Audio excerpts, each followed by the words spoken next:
Testing, testing. Let's see. Is everything operational here? Yes, it is. Wonderful. Just finished sending out all notifications. The hat is on. What the hell else do I need? Do I have water? Do I have the basic necessities as a human being right now?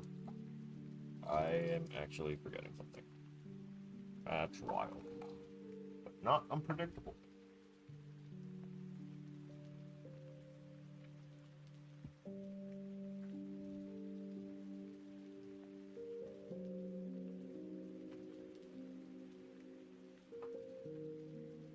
Okay. Think. Therefore I am. And I think kinda dumb. Okay. Welcome back to the channel, ladies and gentlemen. Today we are going to be continuing... Actually, no, we're not continuing. We are starting a new project. Sorry, I was kind of still in the mindset of the last project. These are so rapid fire, I kinda lagged behind a little bit. My name is Sergeant Killer Snow. I'm with Snow Studio Games. I'm the only person with Snow Studio Games because that's me. And we're going to be making a Galaga knockoff for the most part. To start off with. It'll take us a few days to get it to the point where we need it to be. So I want to make sure that I kind of follow the framework that's been laid out and practiced and done 1,000 times over, so that way... Oh, I think therefore I am, which is why I remain transcendent by staying smooth brain. Oh, wow, that is genius. That's so smooth, it's marble brained. And with that, thanks for being here. With that, we'll go ahead and just swap over. I already got some of the work set up. Let me get my proper things there. So, we have already moved over our usual stuff that I like using. So, I know that my banner kind of blocks some of it, but we have our manager scripts that manage our menu, and we have... Ooh, I still have to finish configuring the menu. So, that'll take a little touch. But once it's set up, all the framework is already in place. We have our 2D top-down controller here, which technically I haven't done anything rigorous with. It's just getting our movement input for the most part. We haven't designed anything that will need the other input keys, but we have our input manager that already has everything rigged up with our context, making sure that it's listening for the correct things, for the triggers that we designed and put in all over this script. So it's a little much. That's why I kind of just made it a template, so that way I could carry it over and not have to worry about recoding that over and over and over. I see it enough and have to modify it enough that I'm getting my practice in with it. It's still a little rough on my brain because, you know, this it's abrasive to my brain, I should say. Same thing, rough, abrasive. It's carving out grooves into my brain and making it wrinklier, but it's doing it by force, and it almost hurts. So I need to do what I can to take that in small doses. But our input manager is already set up. Technically, if I hit play right now, it's going to start playing music. It's going to spawn the sprite of the abrasive. Nice. It's going to spawn the sprite of the basic ship that we're using.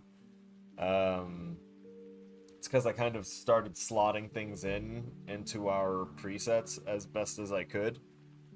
But I need to recreate the character altogether, so it's going to take us a minute to get to actually hit the play button and see something on screen. Although, enjoy this beautiful background that we got here. It's tileable. Enjoy this really horribly pixelated planet, and also the fact that you can watch it spin. Yeah, actually, with the compression, the screen making it compressed a little bit, that looks a little cleaner. That's crazy. Oh, I might have to make that a thing. Hold up.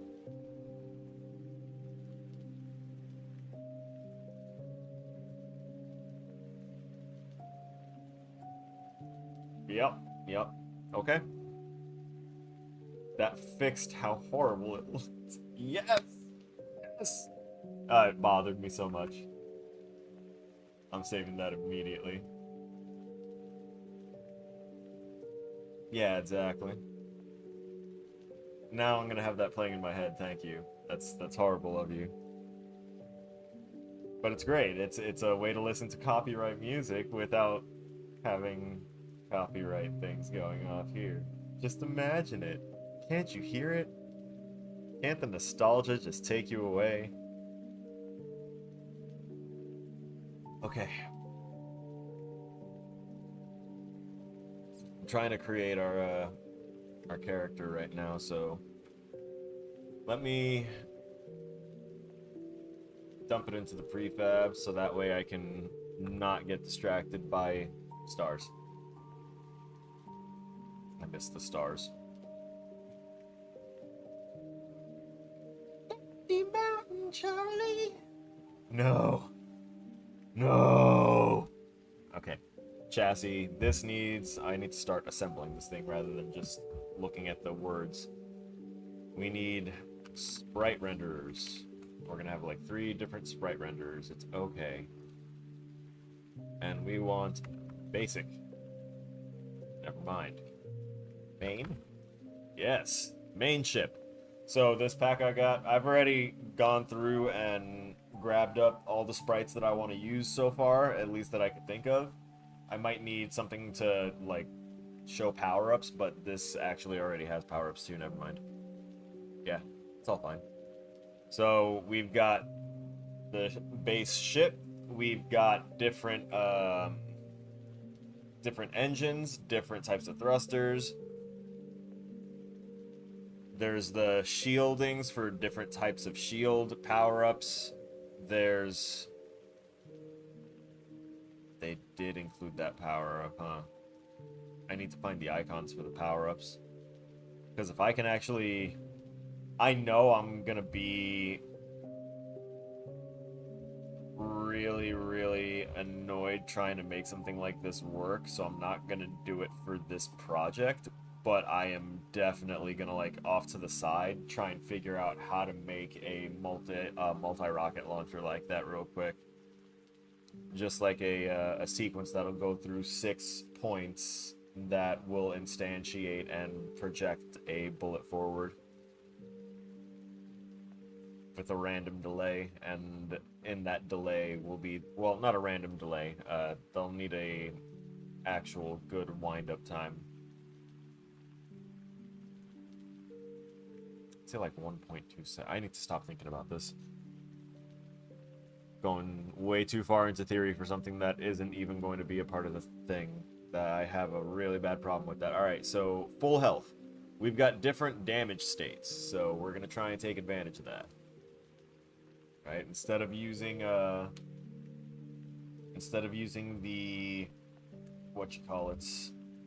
making a health bar and trying to make it a part of the UI and getting the scaling right and all that, we're just going to use different sprites to differentiate. So this is going to be a 5 health thing.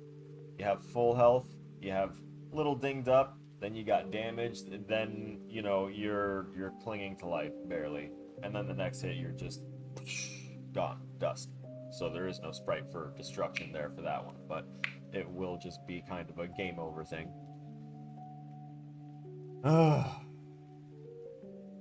Right, the thing I needed to adult about, glasses.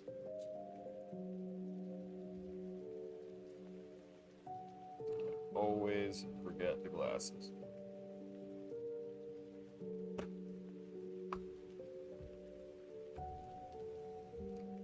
To our right, we've got an enumeration script, so that's just going to go ahead and hold on to all of our enumerables, which I like using because it helps me categorize things, and I just think that way all the time. I just realized that I like scripting the way I like sorting my magic cards, and that's a bit of a problem for me.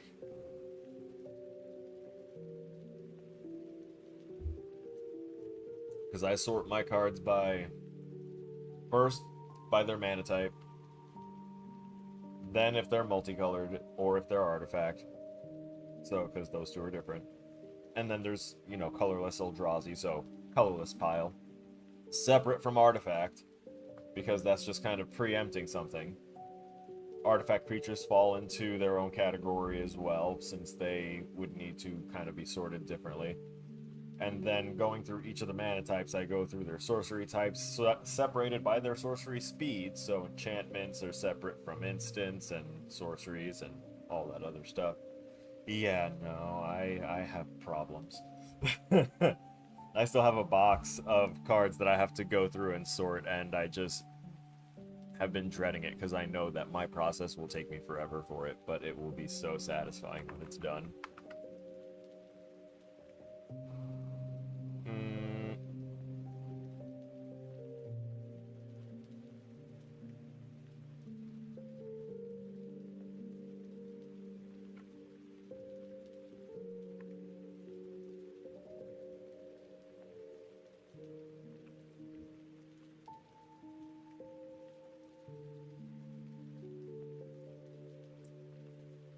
Let's see. Just gonna put basic for 0. We're going to have, I think there were like 4 different weapon types. Yeah, we do have 4 different weapon types here, and they have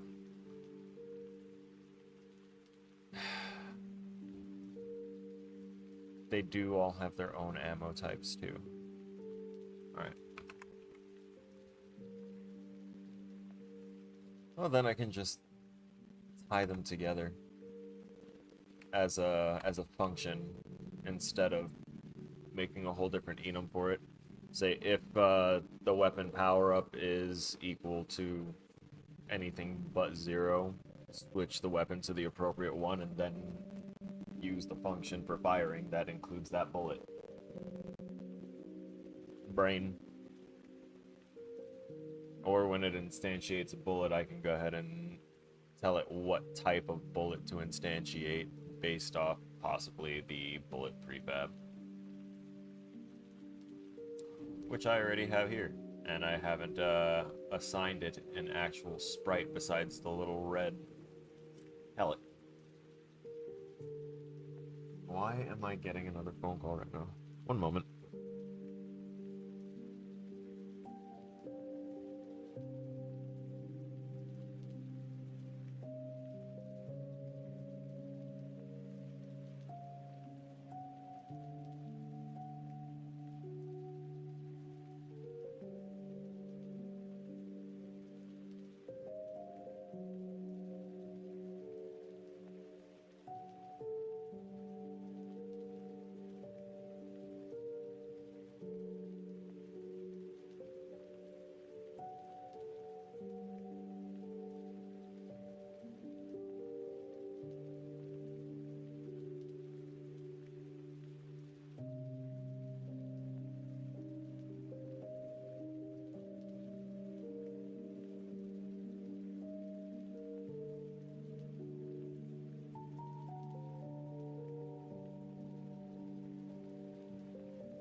From the phone call. Yeah, alright, thank you for letting me know. So, I was on the phone with the VA, my bad. Rather, the VA's automated appointment reminder system, which I can't just hang up on because then it just calls you right back. And, I went over a whole lot of explanation, but it's okay. I was explaining how good this pack was and how many different types of ships that it had, and it's got 3 different types of fleets, so it's like 3 different factions with 8 different classes of ships that you could use. But I have to rein my scope in because I only have a week, so it's going to be hard enough to get one enemy to do the right thing and then try and get others to emulate and do it slightly differently. So I'm cutting it down right now to 3. So I'm only going to be using the fighter, bomber, and dreadnought. Dreadnought is just a fun challenge one. So we have the bullet prefab. We've got floating text prefab. Oh, wait, it wasn't a don't destroy script. It was an auto destroy script.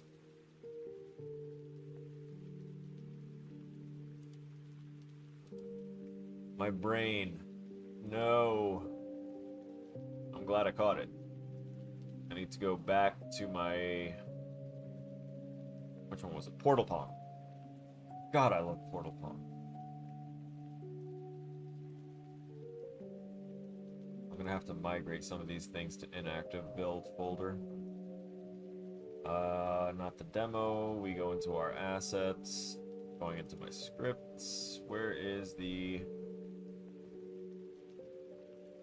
Excuse you. Prefab auto destroy. That's why I didn't see it immediately. But goddamn prefab in front of it. I probably left it in the prefab folder too.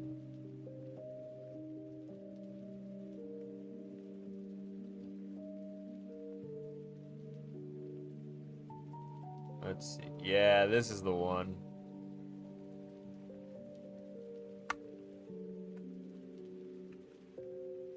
So basically what this script does is it automatically destroys a game object if it's got a clip associated with it, like an animation, and it's expected that the animation is supposed to be, you know, cut off. You can go ahead and assign the animation to the field, and if you don't assign an animation, it's not going to go looking for one, so it's okay. The whole point of it is so that way if you have like kind of like a one-time fire animation that you don't necessarily want it looping, you want it to spawn one and then go away and then spawn a slightly different one, then go away, spawn another one, get variation. That was the whole point. It's one of those whole modular things that I kind of obsess over, and then only really use once in a non-modular way. But it's so that way I can do shit like this. I can go ahead and say, oh, hey, yeah, already have a script, and it's probably modular enough that I can take it and put it in here. I love doing that. Oh, right, because I moved it.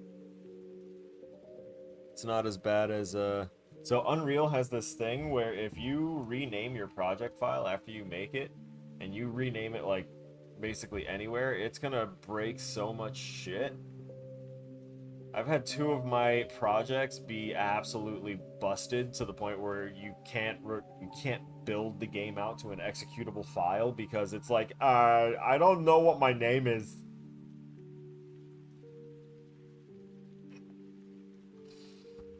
I went into the engine files for it. I went into everything, and I renamed everything appropriately, the right way in there. I looked up how to do this. I looked up various ways to do this. I tried them all, and none of them worked. So, it was it's a bad time. I was quite upset. So because of that, we're doing this one in Unity. Chassis. Oh, there it is. What the hell is the size of this sprite?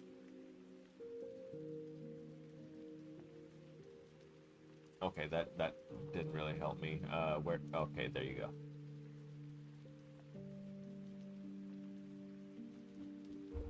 Your sizing info. Oh, 48 by 48. Okay, gotcha. So... How about no? How about let's make it about 3 times the size?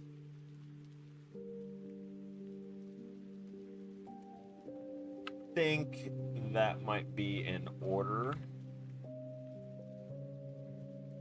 In Unity, X and Y will be your, you know, up and down. Your Z is going to be your depth, so you don't worry about the Z when you're working in 2D.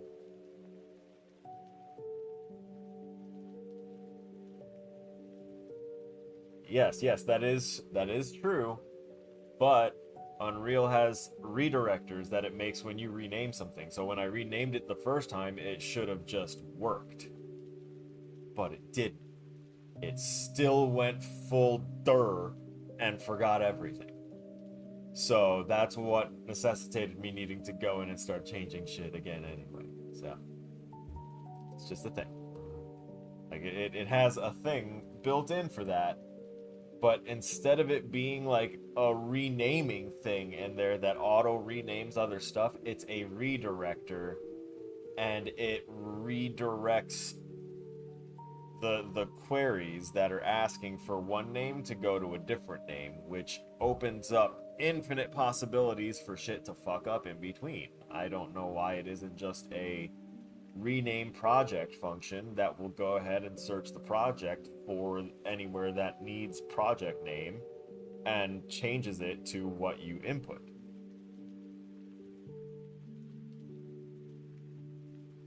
Why? ¿Por qué?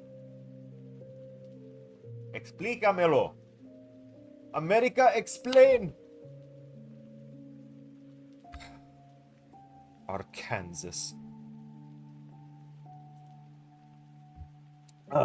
Anyway, I hope that is a better site. Let's just actually get out here and drop this over here. Oh, it is there. Let's -1. There you are. And also, let's turn off some of these widgets, shall we?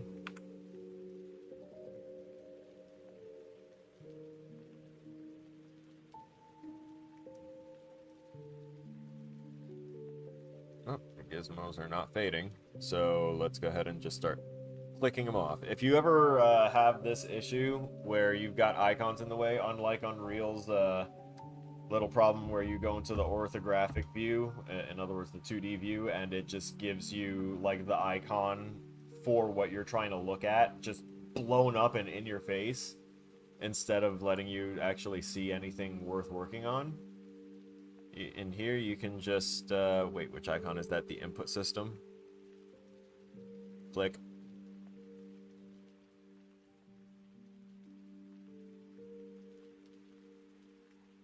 Copy LeMay. That man made a living off of just pointing out the obvious shit. And just click it. Alright. Enough crapping on them. It's not their fault. Wait, I should probably also potentially click off... Oh, hey, my scene variables. Nope. Not that one, though.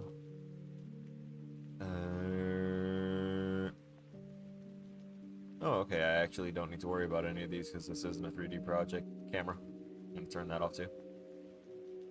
I will eventually wind up popping one on there. Okay, so that's actually a decent size. I like that size because this box represents the size for our screen. So, you can just imagine that being there. That's a decent size to work with, right?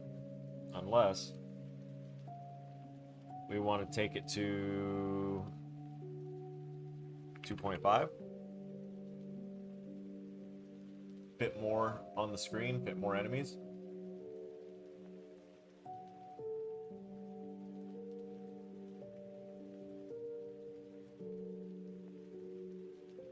I know Galaga did the vertical thing. I'm going to this is gonna be obviously a track moving side scroller one. I'm gonna figure that out because I kind of want the stage to push the player along as well, kind of like ye olden days of side scroller, where you know, even if you wanted to try and run back, you obviously couldn't. It was just solid wall and it was pushing you forward. That was the good old days of progression. Oh, you're gonna progress one way or another. You're progressing. You're gonna like it. You're gonna play it again. And again. Sobs.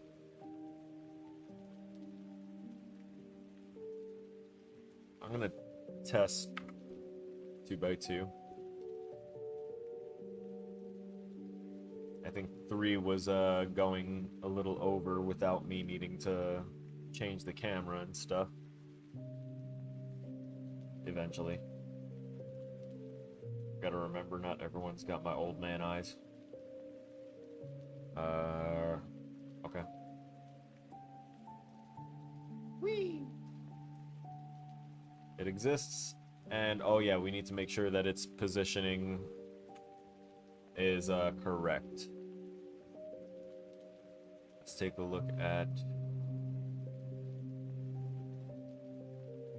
the prefab for this. Oh, also the prefab for the sound effects object is going to need to be connected to its sound effects board. It doesn't need an audio clip. It should never loop. Okay. Play on away.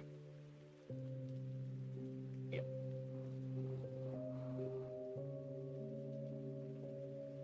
Okay. What was I supposed to be looking at? This right here. Weapon.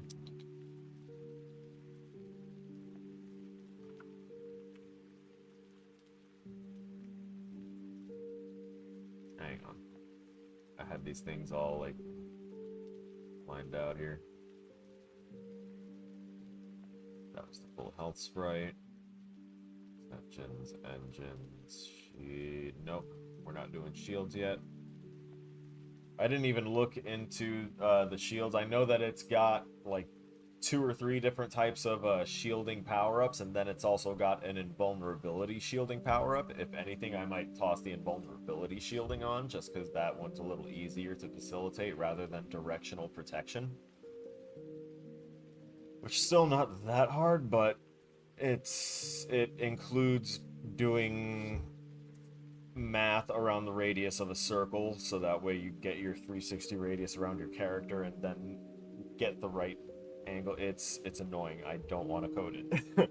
I don't want to script it. That's the honest to God truth. I just don't want. I don't wanna. So let's take a look at weapon here.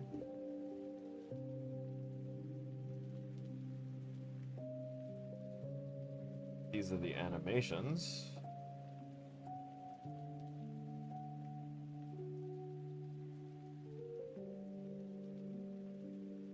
Sec. Those are the icons for them. That's the ship base. The ship with the engine effects. Those are the engines that get attached to the ship. Alright, yeah, these all get attached. And then this little fighter design thing was supposed to have something on there, but it imported weird and I don't care about it. So I'm gonna do my own thing with it anyway. So we've got sprite sheets for a whole bunch of different stuff. We're gonna build a ship. I think autocannon's just gonna be the base one. I'm not gonna try and make an even weaker version. There's already 4 weapons to choose from. Autocannon seems like the simplest of them.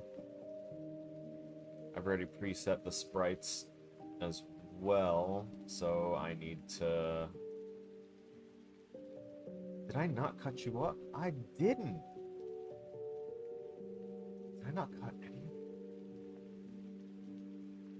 Sorry, I didn't prepare the weapons properly. Did I not prepare these the right way either? Yeah, these are still as single as well. Oh no. Oh no, I still have so many to go through. I thought I just did these though. Oh shit, did something not save?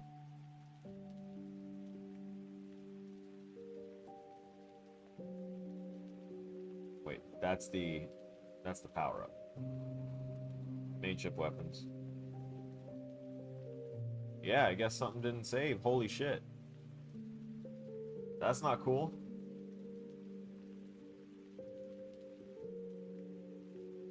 That's actually really, really annoying. Oh. Or was it... Was it these? It was these. I didn't do it for the player. I did it for the enemy. Yeah, I already picked the fleet. I want fleet 2.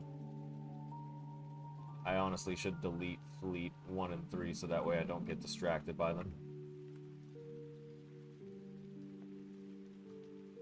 Fare thee well. Get out of here. Alright. So we are left with... those are the pickups for the engines.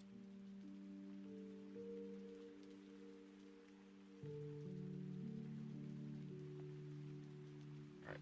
Those are all set up. These are just a single sprite. These are fine. We don't need to worry about those. These, though, looks like I already set them up to have no compression and to use no filtering. So we can just go ahead and worry about setting all of them to multiple. Hitting apply. Let's go ahead and just kind of preset the rest of these as well. These are just the actual sprites, right? You're not anything else? Oh, wonderful. Thank you. Oh, wait. Wonderful. Thank you. I can add the sprite renderer here and add that base engine. Size 2. And set that to... Okay, first off, this needs to be at -1 anyway to show up over the map. Which I will push the map to further in the background so that way we don't have to worry about that. We need the weapon to be sorted at -1 from where the chassis is. The chassis gets priority at order 0. The engine can also go to -1.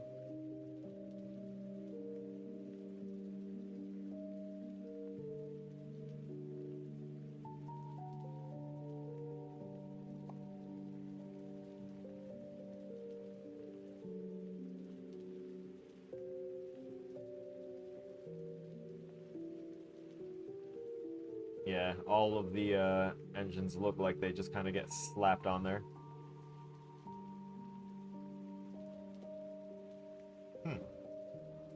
Nice. Excellent work by this person.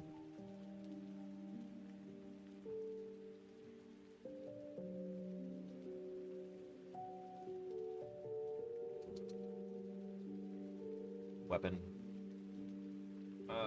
Right. They only give us the, I need to cut them up first before I can use the weapon ones. Those are the next ones. Single to multiple. Same with the projectiles. We want to go from single sprite mode to multiple sprite mode. And the pickup icons for everything but the autocannons, honestly. The autocannons are going to be our baseline. Set everything else to multiple. Oh, it's funny. It looks like the autocannons are actually... Oh, no. They have a drop down because they're still single mode. Perfect. That works. Alright. So, next step is... Ow! Flashbang. Oh. My retina. I'm so mad at myself. Why would I harm myself like this? I apologize to anyone that is also photosensitive and had to experience that. Okay, I didn't mean to double click. I meant to hit Sprite Editor and then drag it over to this window so that way it can be seen and we can do stuff here. I got a lot going up on this top bar. Oh well. So what we're gonna do is we're gonna hit slice, and we want to... Typically, if you know the sizings of everything, you can just grid it by cell size. I like to go by cell count for now because it's just a little bit simpler, and there's 3 columns. Slice, apply. Usually you want your stuff centered, or you want it to be the right, you know, position for when rotations happen and movement happens, and that's exactly the way that these were divided up, which is very nice. Because that means that when we turn this into an animation and slap it onto the engines, it's going to follow the engines because its spacing is going to be exactly the same.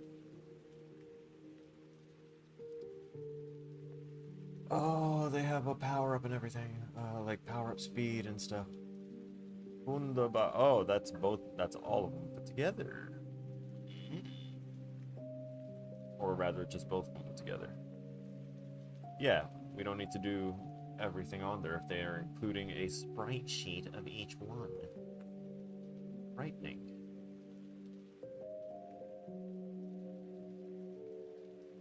Hit apply. Always remember to hit apply or else it's just going to remind you about it later. I'm going to delete those so that way I don't waste my time.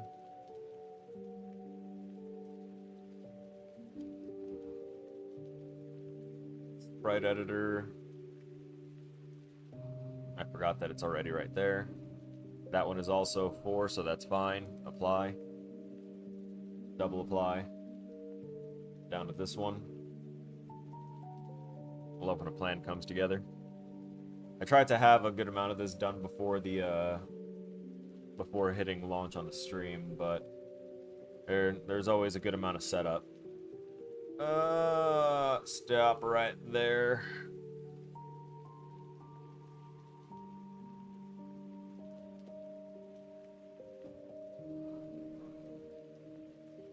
Okay.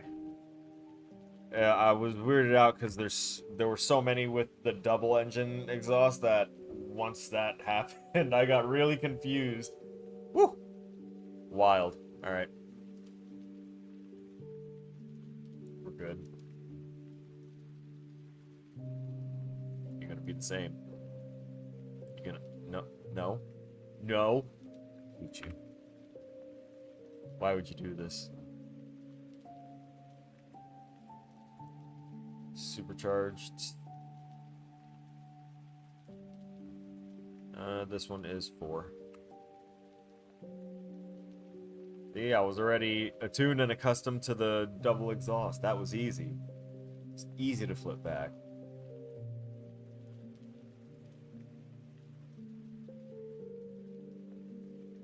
Good. Good. Those are single sprites. Don't worry about them. We've got 7. Slice it, dice it, apply it, belong. Oh. Oh, yes.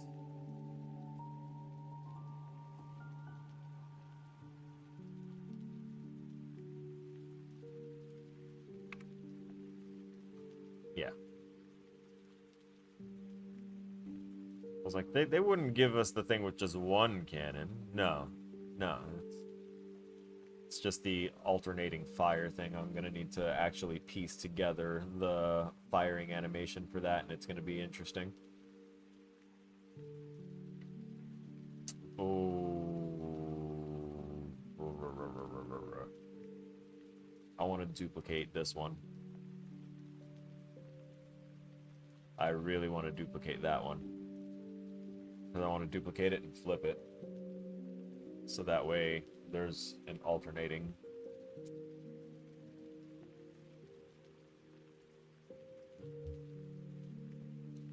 Wait. There's the flip sprite option. God, I love Unity sometimes. So good. Hashtag not sponsored. Never sponsored. Never will be. 1, 2, 3, 4, 5, 6, 7, 8, 9, 10, 11, 12, 13, 14, 15.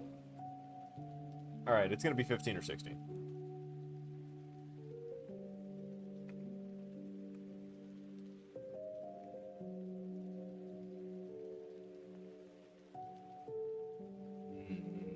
No, 15. No.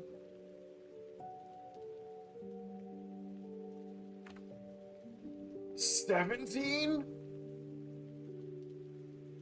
What wilderness? Okay. Fine. We'll accept it. The cool thing is that it does kind of tell us the size of it afterwards, so these are all 48 by 48 for these sprites. But there are other size sprites that are like... see, I forgot to hit apply there, so it's going to remind me. Unapplied. So now we go back, don't need to apply it, it's there. So if you forget the pit stop, you can always stop in again. Oh, wait. Wait...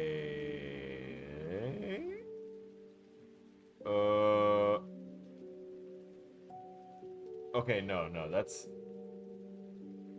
an individual one right here. There's not a double-pronged thing on both wings. No, not possible. Not doing that. That'd be crazy. I'd love that.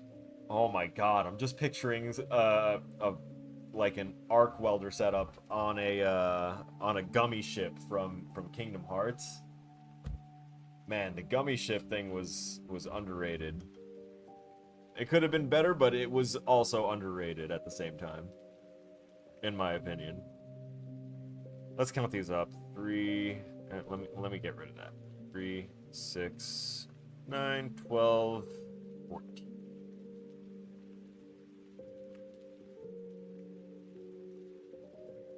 There you go. Appease the apply gods. Move on down to the weapons. Projectiles, bullets. Important. Muy importante. 4.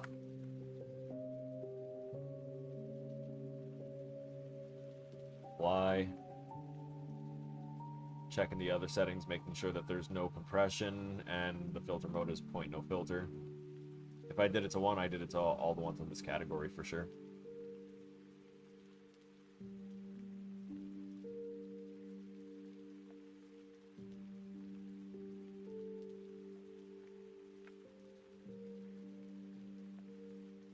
And yeah, I am counting it with the mouse bouncing around because I lose track really quick. My eyes start darting to the finer details of stuff or they get distracted. Like, I love how this does the little X pattern to show the rotation that's happening. Like, that's such a simple detail that the differentiation of making that cross there makes rotation so much easier to depict rather than just the illumination of like a highlight shine that goes around the edge of the sphere, because then no matter what rotation the sphere has, it's always going to look the same.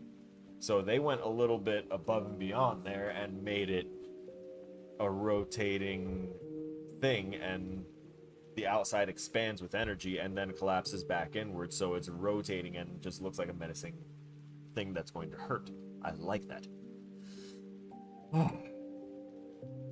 Such good work. But see, I would have lost track of the count if I hadn't already done that one and wasted valuable time.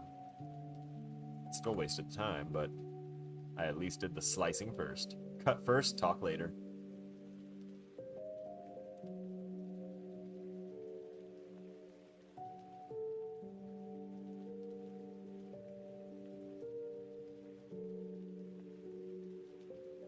It's way too even cutting it like that, so I just have to assume that it was intended.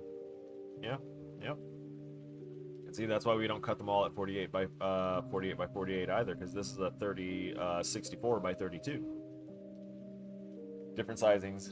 That's why I just go by the columns when they keep them all in one nice line like that. Skipping over that one. 1, 2, 3, 4, 5. Brain. Or is it a single thing? It is a single thing. 3, 4, 5, 6, 7, 8, 9, 10, 11, 12, 13, 14, 15. I hate it. But makes it more satisfying when I cut it. Jesus, Mary, and that other guy.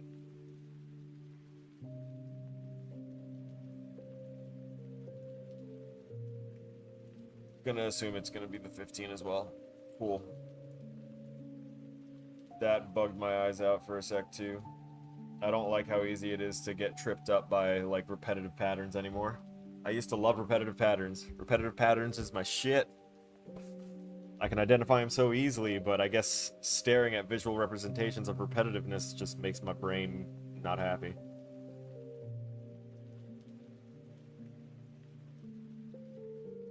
I don't know why I didn't just assume it was 15 when the others were all 15 as well. Alright, that's all of them. So now that we've done that, I'm going to go ahead and close the sprite editor, and we should be able to go back to weapon and select our autocannon.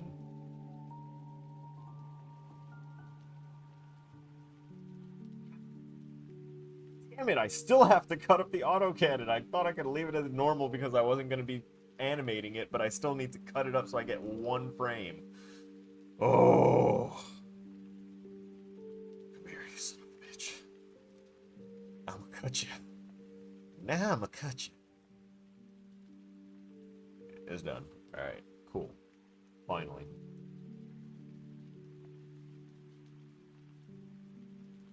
Auto cannon. Done. 2x2. Do the thing.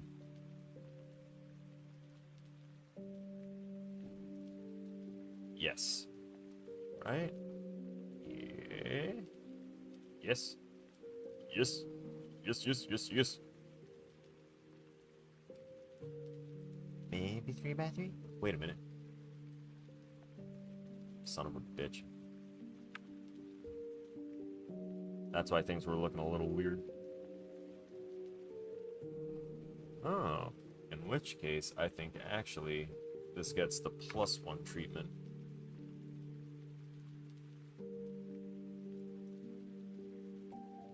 I think this still gets the under the wing treatment. Huh. Actually, no, this might still get the -1 treatment. You can get that all up and down. Sure. Maybe just a little bit of space. Okay. So, also, we're going to need to create little spots here. Create empty.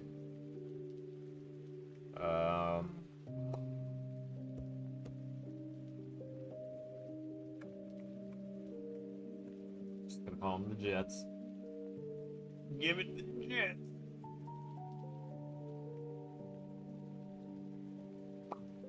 Base idle. I need to turn it into eventually a into an animation, but for now, we can grab idle 0 for that, just so that way we have a visual representation.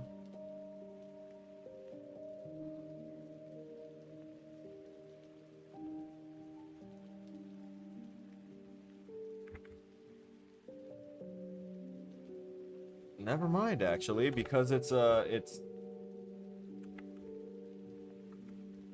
attached to this as a child. It's taking on the scaling.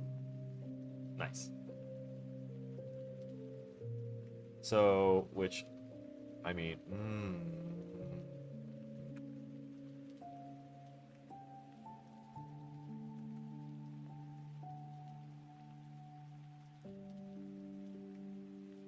I'm gonna attach it all and then just scale the ship up. Oi.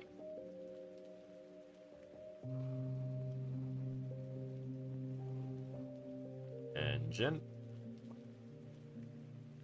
Beautiful.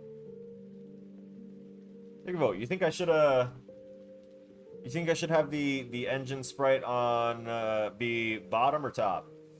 That's the bottom look. That's the top look.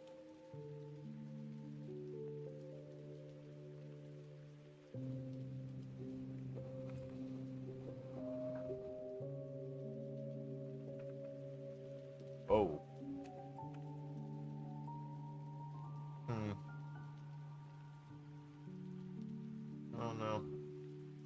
it on bottom for now. The jets are definitely on top, though.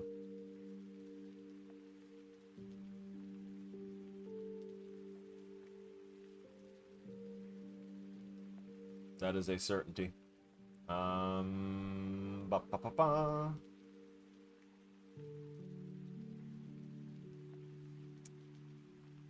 We don't need to worry about the bullets, but we will be attaching 2 points on here.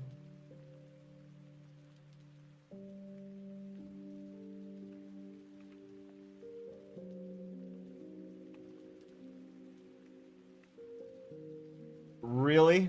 That's the naming it wanted to go with. Okay. Alright. Makes sense. Sees muzzle 1, wants duplicate. Got you. Muzzle 1, 1. Genius.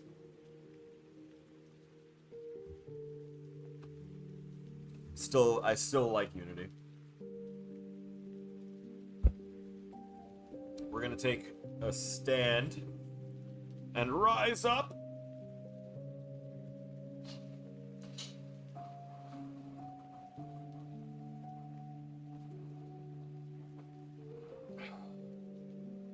My body's still adapting to the new work chair I got. The other chair that I've been using for a little while now as actually off to the side. Wait a minute. Has it always been that right off to the side like that? That's crazy.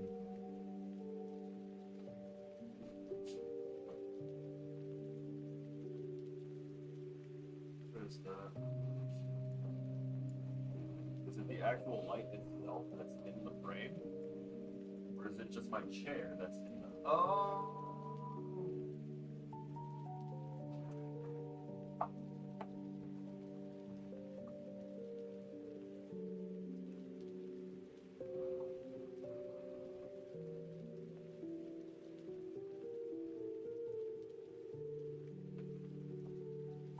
I forgot I released the Roombas earlier, and they decided to try and eat the green screen.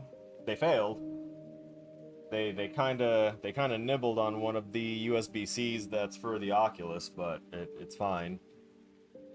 They didn't eat too much of it. I got spares. I'm sorry, what did I just hear, Paul? Better have damn well been nothing. Holy shit. Oh, okay, I see now. Alright. Whew. Every time this desk comes up, I always have a little micro panic because there's a lot on this desk, and I'm gonna need to clean it off real soon because I don't like having it this clustered. Oh. One moment.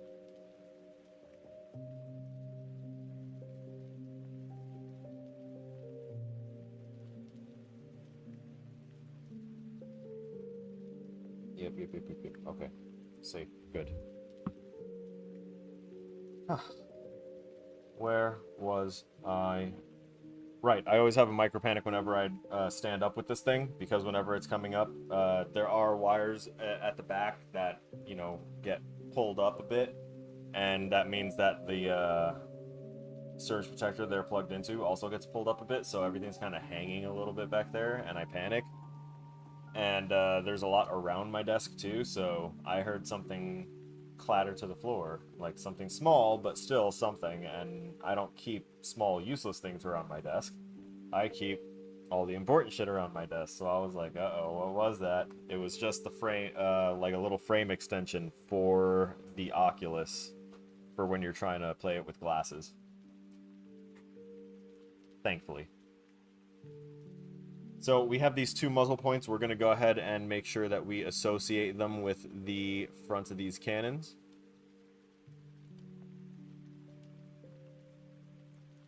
Use that military logic and make sure that the first one is on the left. You always start everything on your left. Your left. Chassis is fine. And we're going to, in our player script, we're going to go ahead and make basically arrays or lists, slots that we can go ahead and toss the alternative sprites that we need in there. And we'll use the associated animations when those times arrive. Okay. Yeah, I need to make the animation for the weapon firing. Actually, idle should be first. Idle should always be first. Begin animating jets. The player thrusters idle. Cool. Good naming. Drop that in there and go ahead and just take that. Scoot it over just a little bit. No need to go crazy with it. Scoot that over a little bit more. And then just to be on the safe side, we want to undo real quick.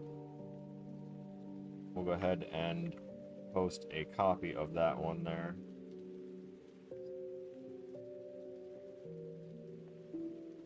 Yeah, that works. Gives it a little bit of that classic poppy feel. Now the question is, do we want this, Yeah,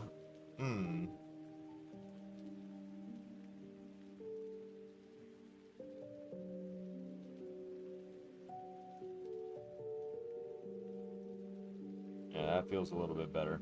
Felt a little jumbled up there, you know? So, get this remote away from my hand before I wind up messing something up.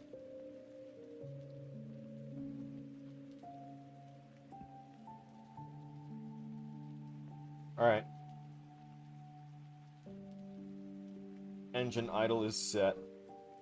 Let's go ahead and get the auto firing for the autocannon. I actually like the look of the autocannon fire animations. Not the muzzle points. We need that. Yep.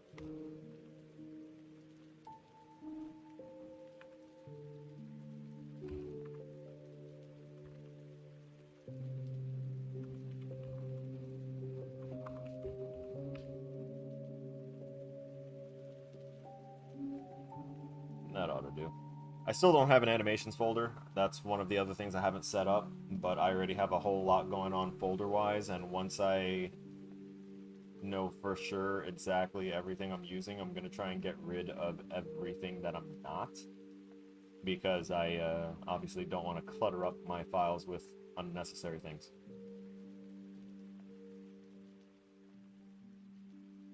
We have... Alright, we already made the thing. We need to grab these. I need to lock this.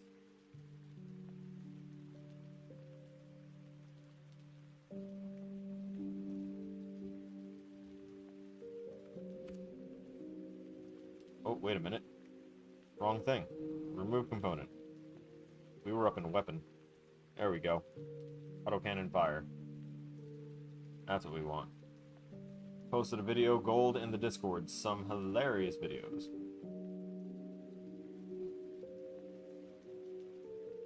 But are they really hilarious?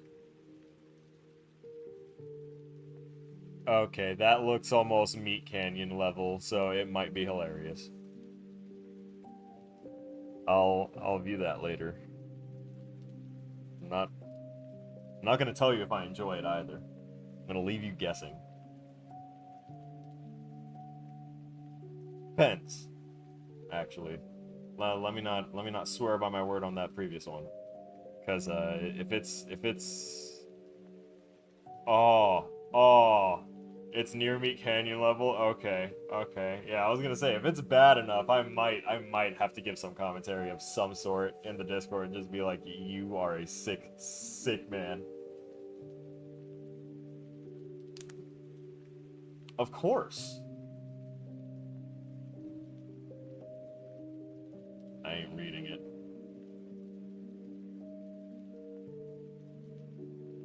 we've locked this inspector, so that way we can constantly have this up, and then we can just grab this and toss these there. Next, gonna do the same thing, just drag it over every couple frames and drop off the frame that we were dragging at the end. It is a very, very dull, time-consuming process sometimes. Why is it moving so many of them? That is not what I wanted.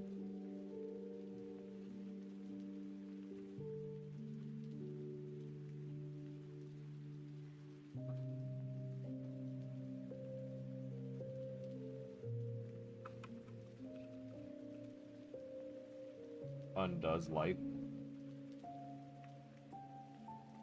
I don't know what was happening there. I've never seen that before. I'm not going to claim to know what it was or how to fix it if it happens again. But I'm not about to try and replicate it. I've had enough problems with the projects that I try and submit for this class. So we're not going to enter, oh, that's a cool bug. Let me see what that actually was so I can explain it mode. Even though my brain is itching for that explanation. Damn it, that was the icon! No!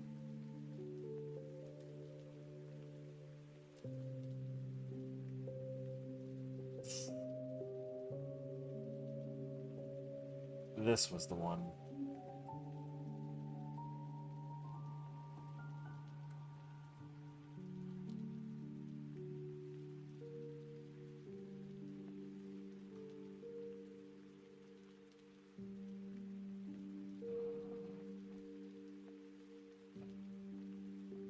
Yeah, I don't think it even had the, Okay, yeah, no, that's the right one. We're cool with that one. I don't know why it's a weird color there now. I've never... I can't believe you've done this! My disappointment is immeasurable, and my day is ruined. And now it's better! Hey, Abman! See what I did there? Great person like that. I can fix up any situation. No social faux pas will ever happen. Me forgets entirely what I was doing.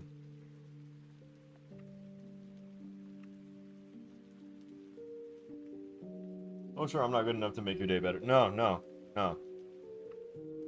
You're a trickster. And you come in with puns. It's real punishment.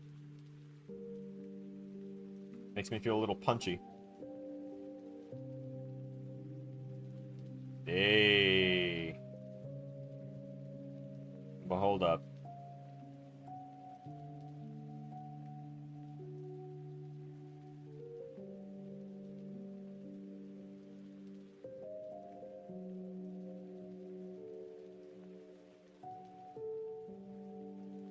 I feel like I kind of want to make it chunkier, you know?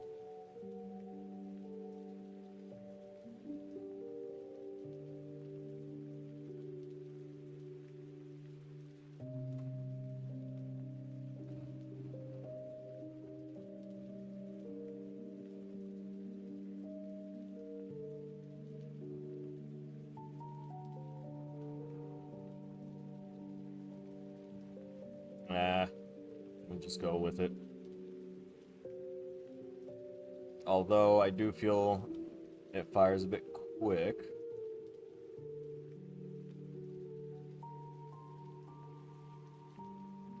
Give it a couple more frames.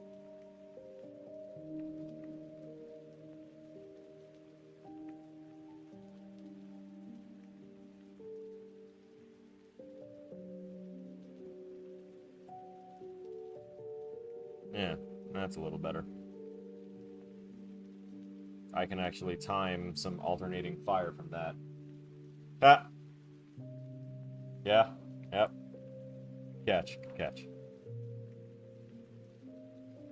We're gonna do that same technique where we go ahead and grab this these end frames and duplicate them at the end, so that way it has a little bit of a pause between firing as well. Keeps the animation kind of looking all right. And I feel like scooting it over 2 per frame was too much now. Possibly just 1.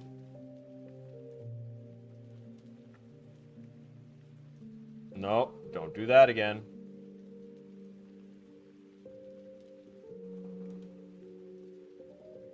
No.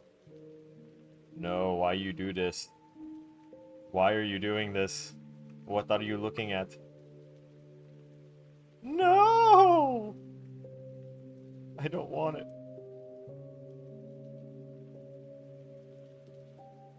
I can't even move it back.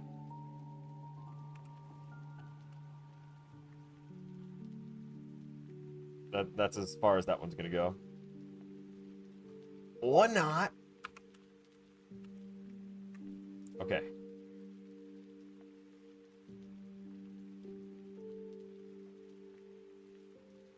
Technically, shouldn't it just kind of be like... Yeah.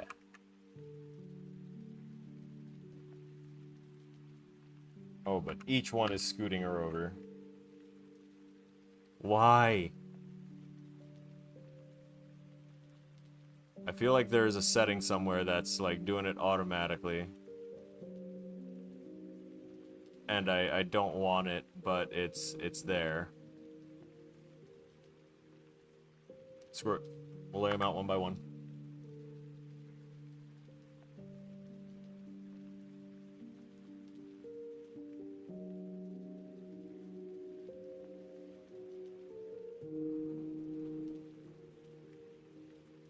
Next.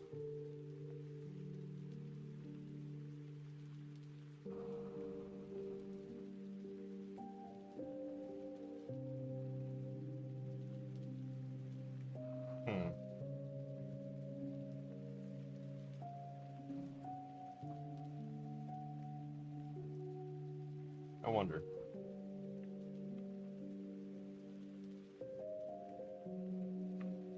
Not there.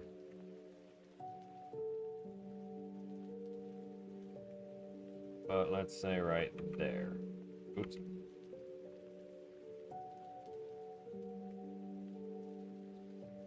And then I go 4 over and do the next one. Go 1, 2.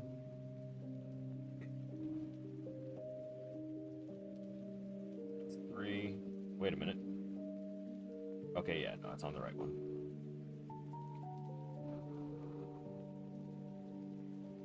I think I'm gonna do that every couple, actually.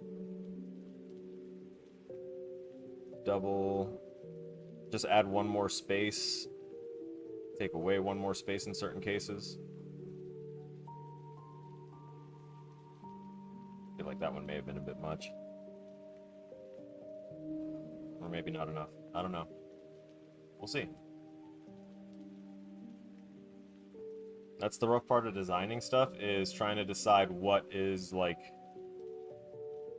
good enough, where to stop, when to proceed onto something, if it's the right choice at all to make. I've seen the responses the instructor has been given. He was saying about other people's action games that they were not actually action games, they were platformers, and one response, he said he would give a bad grade to one of his students.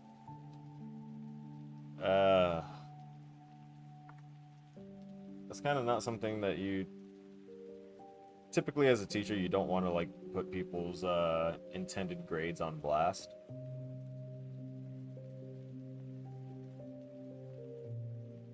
Can make them feel some type of way. I really feel like they should have had, like, an alternating one here. Like, you hold it down and you could just keep firing.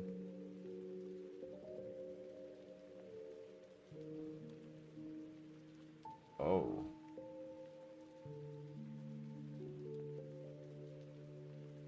Brain. You better help me do this, brain.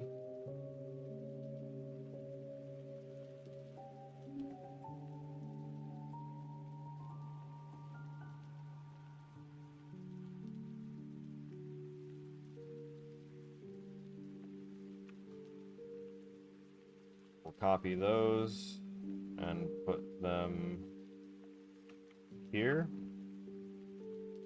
But we're going to go into their... Oh, I need to add the property. Yeah, we're gonna add their scale.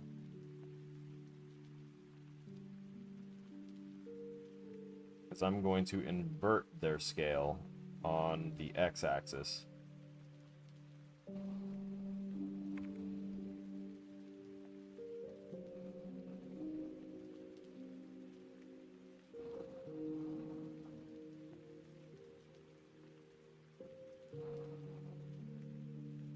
Why are they both inverting? Or why are they looking different when they do?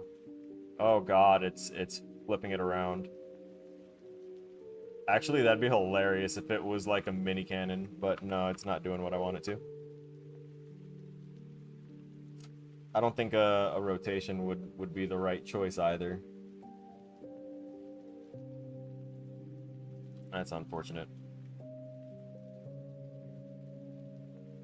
I wanted to do like a... Oh, wait. Do you have the flip sprite option available as a property? Yes? No? Maybe? Sprite renderer? Yes. Do it now! Wait, why does it look weird here? Oh, okay, I see. Because it's like... Yeah, you want to flip the sprite, just say when. Alright, so it fires there, then it does that. We'll have it... Hello? Add key. Because on this one is where we pop that.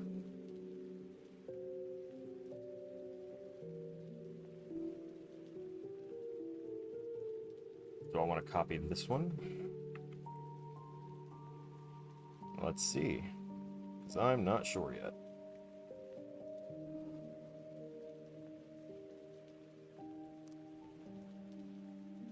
iPhone autocorrects some of the wording to being incorrect. That's totally fine, I get it. I usually ask for like clarification if it comes out too messed up. But you know, teacher gives critical results for everybody. Yeah. Yeah.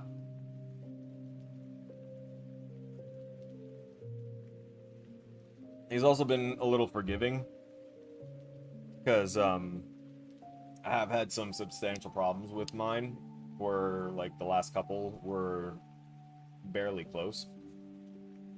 For my action game, he said I had a cool little thing going, and it was all right. A little rough on controls because it was rough on the controls, and it was rough on the jump tuning, and I didn't make the barrels breakable. I thought I put the damageable stuff on there, but I forgot it. So the barrels weren't breakable, but they were mainly there to help jump over the spikes, which I didn't make look the way I wanted to either. But, oh, and, I accidentally messed up my damage interaction between the player and the enemy, because I accidentally made the enemy, with the intent to be too advanced.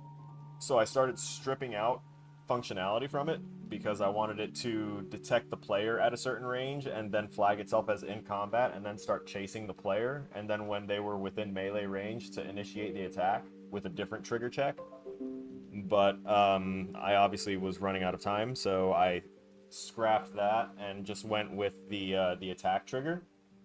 And what wound up happening was that when I tried to modify the rest of the code to the new simplified version, I wound up making it a little too generic and too simplified, and I made it react to the actor has tag enemy, rather than looking specifically for the component that I designated in the enemy to be like the damage reaction component. So it turned into a thing where if he went ahead and attacked anywhere within the detection range for melee attack for the enemies, it would hit that enemy. So he could stand off to the side where their hitbox wouldn't generate for their attack, because it was a box-shaped hitbox, but their detection range was a circle, a sphere, because I wanted them to be able to detect the player in other lanes. So stripped content wound up breaking my combat interactions for that one a little bit. But he kind of enjoyed it, so that's also saying something, I guess. And I learned some techniques myself for making like a 2D HD or a 2.5D with my stage construction and the way that I was able to get the camera working, so I learned something. I also learned that I can still suffer voice cracks when I'm a middle-aged man. It's wild, 35 years old. Ah! Oh god. More water. That's all that means. Okay. So we're trying to construct this a little bit. And we want this to be a flipped as well. So it starts, it fires, doosh, and then it fires off the other one. And what were these last... Wait, what was this one? I don't remember. I have this locked so I can grab stuff, so I guess just see what it looks like there. Okay, that's one of the empty ones. Let's see what this one looks like here. And what about 4? 4 was one of the ones that we were just using, I'm guessing.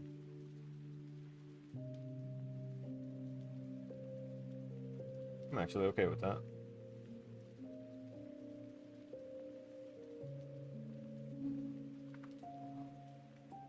We'll take the... Oh, God. Alright. Oh, and you're gonna wind up doing it, too, if I move you too far, huh?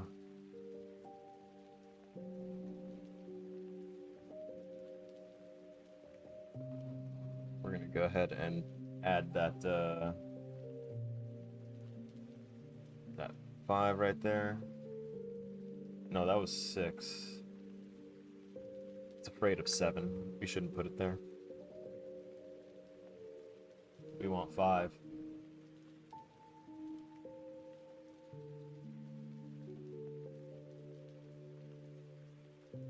And then we end with that 6 right there. Put it right there as well.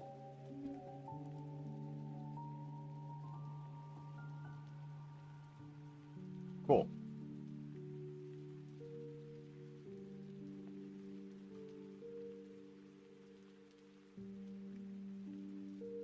And somehow, still fucked up the speed.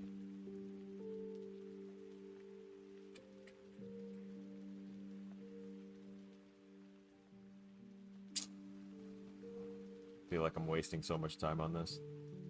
I am. I am definitely wasting too much time on it. I'm just gonna yeet these in here again. I'm tired of trying to be too particular for this. I keep getting caught up in this, and this has been my problem in all the other projects, is that once I decide on something that I want to do, I try and do it so much that even if it's not working, I'm like, no, I'm just gonna make it work. It'll work. It will work. Eventually. Don't have the time currently for those, so this is just gonna be with, I'd say, a 0.25 second offset between the bullets being fired, so it's fine. That is the firing animation. Hooray!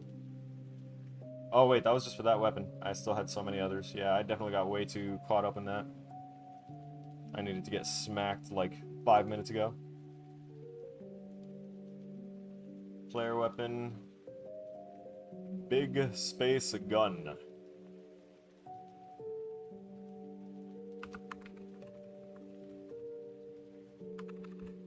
Big Space Gun 2000. I'm gonna keep the homage to all of the dude's original naming conventions and stuff here. Excellent work. By the way, the the handle for the individual that made these is Foozle. Foozle.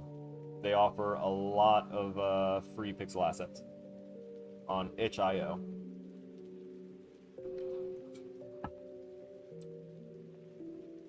Again, hashtag not sponsored. They just have good shit.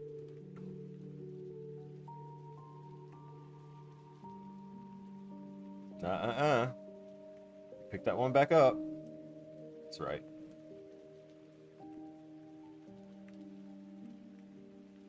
You have the same fire rate as the other one. Or rather, frame rate. I'm not sure if your fire rate's going to be the same. You already look like you've got more frames in you. Don't do it. There you go.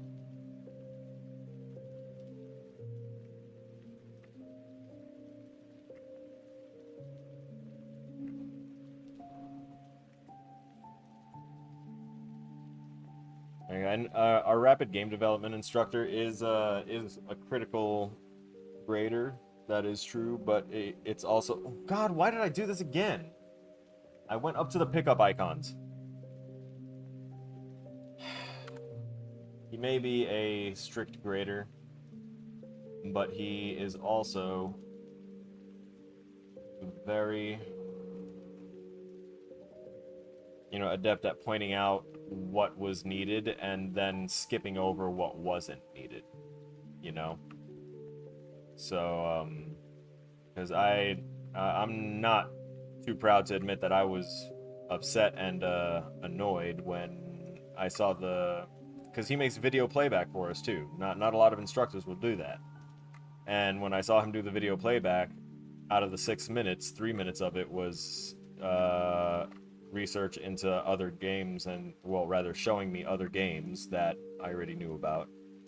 And the first 3 minutes was him not even completing level 1 of my game that I made 6 increasing difficulty levels in the game. And he didn't see any of it. But that I went overboard with that one. That was a me thing. He was looking for simple design principles, and I went crazy with it, and I didn't look at simple design things such as the background clashing with the somewhat darker color of the ball on occasion, since the ball changed colors. So because of that, it caused a bit of a disparity in his ability to see the ball clearly, and there was no instructions provided really besides how to move and how to launch the ball.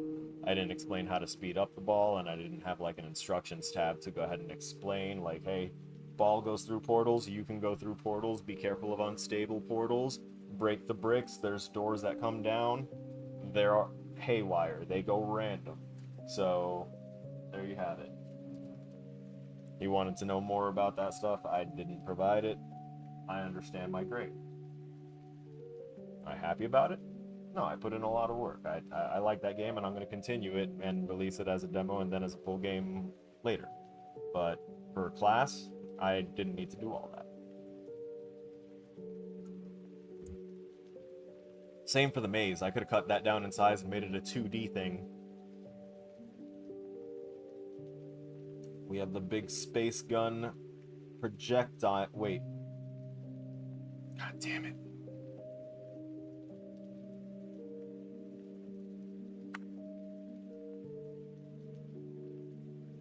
Alright, main ship weapons.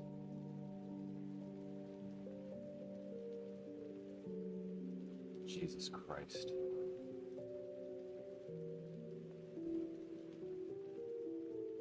This is the firing one. Oh my god. Big space gun. Damn! Okay.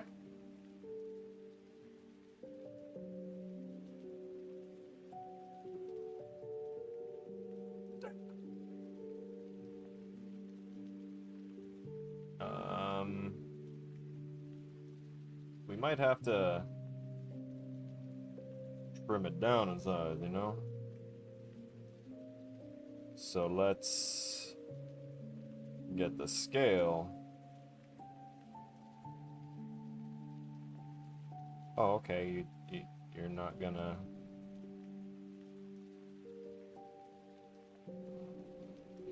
Why is it separated? I don't comprehend. Why is this here? Oh, because my cursor was out there and it thought that's what I meant.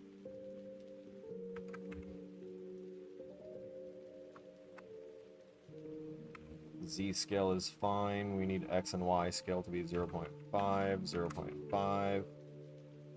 And we need to make sure that they remain that way over here.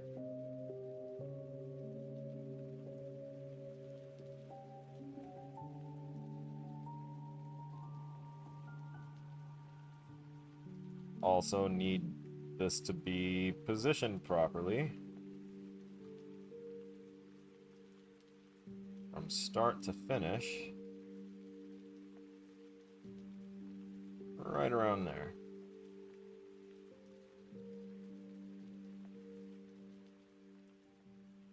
Where was the position for this? Really?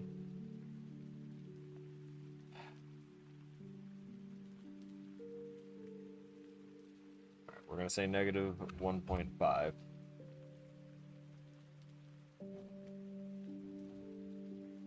Negative 0.15.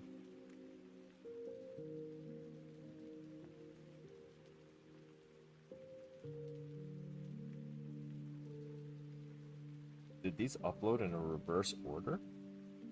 They did. They did, you son of a bitch.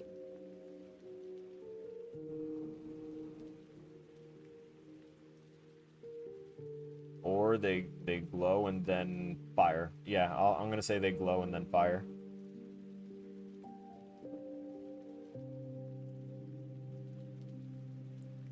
Alright. Ignore that first one. Space that out.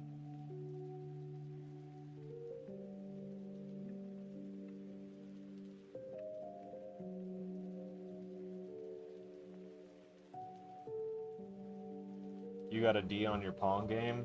I'm sorry, brother. It's a little rough. Like I said, I put in a lot of work on it. I got a B.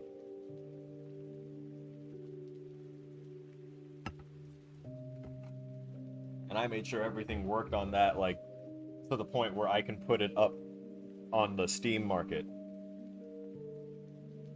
And I got a B. I already know that I got people that want to wishlist it once I actually get a Steam page up and all that stuff. I still need to look for my documentation so that way I can actually get the rights to put stuff on Steam. And then I'm going to try and make a little page for that.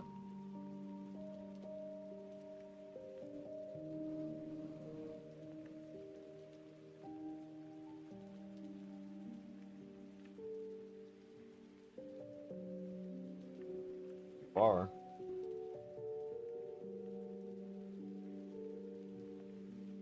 That's good enough. That looks good. I accept. That's specifically for big space gun. And next would be rockets. Probably will not actually be fully doing rockets, but we're going to at least make the animations, go through the motions.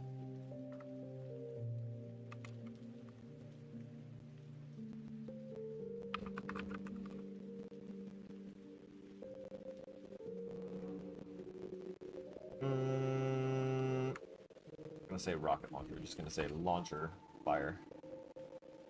Because I'm pretty sure that's what we have it up here as. Nope, that's for the engines. We're gonna go with the pulse burst and supercharger engine types. Oh, and the base type, of course. Oh, I do have it as a rocket launcher there. Woo! Ooh. Alright, fine. Well, first off, boop. Second, let's make sure that we add rocket here. I like to remain consistent.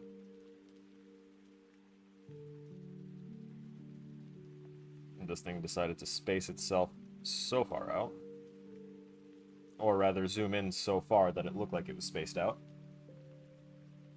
But hopefully... Oh yeah, look at that. Look at the size of that. That's so much... It's in the perfect sizing, and yet the big cannon was absolutely insanely, like, blown up, spaced out. It's crazy.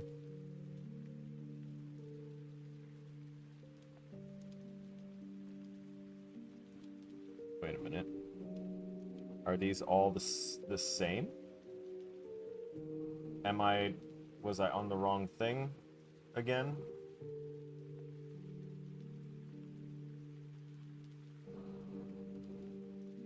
No, that's the firing.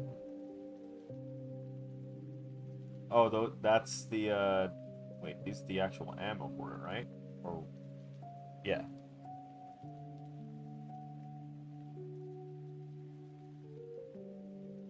Hmm.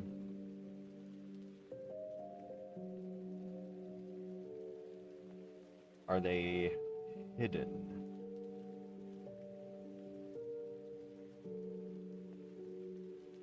He actually got the paid asset to publish the game. Well, that game served as a double purpose, I guess. Oh no, I've had the paid assets. I'm not buying assets for this class, by the way. I don't do that. That would give me like an advantage over other people. And like he pointed that out with when I showed him the error that logged in for my Unreal, which showed that I had 2 plugins on there. And he was like pointing out that he doesn't want people like going crazy with plugins, to be super careful with them, especially paid ones, because it gives unfair advantage. And I was very quick to clarify, my paid plugin is one that only does a cosmetic change to my blueprinting that gives me the electronic nodes, like the wires look straightened out and like an electrician's blueprint. That's the only paid one on there. It doesn't give me any advantage over anyone else for anything. It just makes it easier for my brain to comprehend what I am creating. And the other plugin that was there was a literally free for everyone and free forever asset that it's called Good Sky or Better Sky, something like that. And it gives you like an actual time scalable horizon. It's a beautiful sky, to be quite frank. And I had that on there as well. But everything else was either stuff that I had made or stuff that I already had from asset grabs in the past, from things that went on sale for like $2 for a bundle on Humble Bundle, or things that wound up for free that I wound up finding, and things that I had gathered for other classes.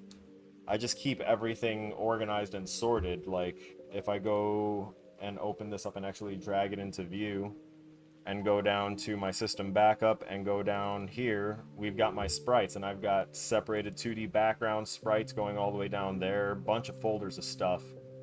And see, I mark what's paid. So this paid sprite asset, these full sprites for this one, is being used for my combat design class, but that's not giving me an advantage. I just had the free version of the sprites before, and I decided I wanted to use all of the sprites available to that like particular set. So I went ahead and got the rest of the set. And I have paid sounds. That's it. And people can make sounds on their own for free with their mouths. You can make sound by banging your phone around on something. You can grab a soundboard from anywhere. I just wanted nice, concise, really well-made sounds that fit a variety of situations and would save me time of having to search for it. And I keep everything still regularly sorted, and I don't get anything that's going to like create something in the system for me, because it feels wrong to me, and I don't like feeling like I've lied or cheated on something.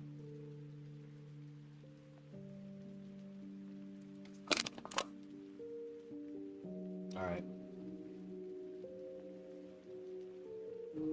I need to figure out why. Oh, because we're on the auto fire instead of the rocket launcher. There it is. I was wondering why it wasn't showing up. Let's go ahead and back out a bit here so that way we can see. Typically up to 1 minute is what we can see on that. And let's grab up all these. Scoot it over by about 2 frames. 2 frames. I think I would make each of those possibly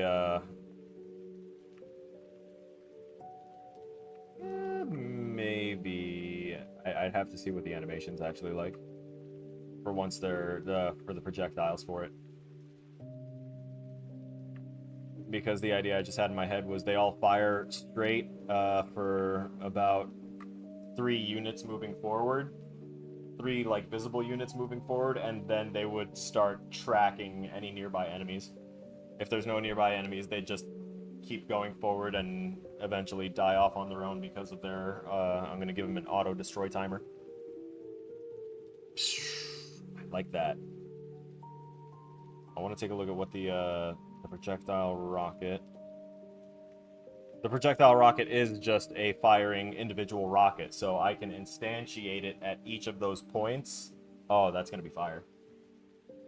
Get it? Fire.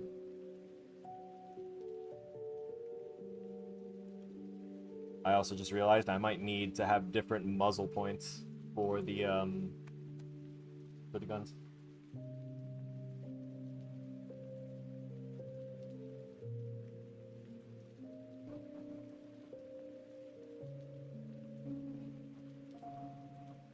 Really depends. Rocket launcher's good. Autocannon fire good. Zapper.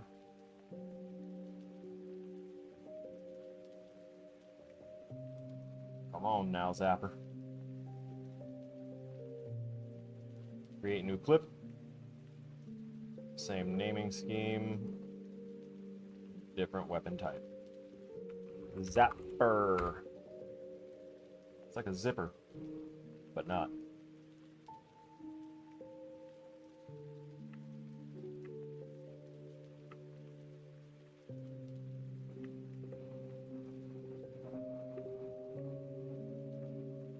Not doing anything different from the other ones, so I'm not really commenting and narrating on just moving something over 2 or 3 frames before moving on to the next part of the animation.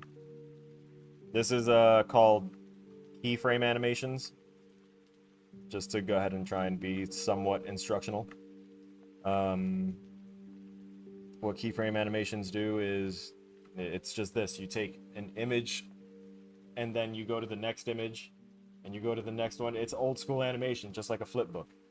So you get the pictures close enough together and going fast enough, and it looks like it's a in-motion thing. I need to change their positioning too, don't I? Actually, we could just say that that's attached to a different point on the front. What about our muzzle points? Ayo, the muzzle points still work. I'm down with it.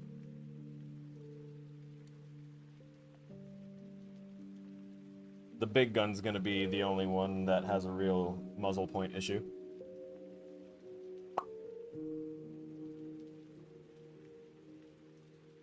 If I do keep the, if I do actually make the missile launcher into something within this week, I think I can make it so that way it fires 3 missiles per side from each muzzle.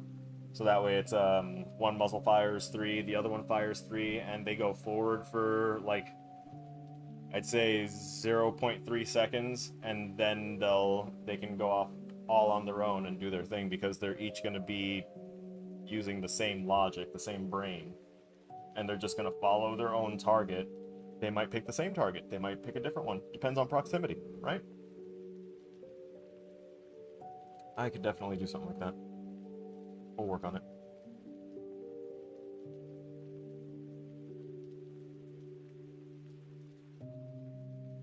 Jets animation for thrusters. We wanted a powered one as well.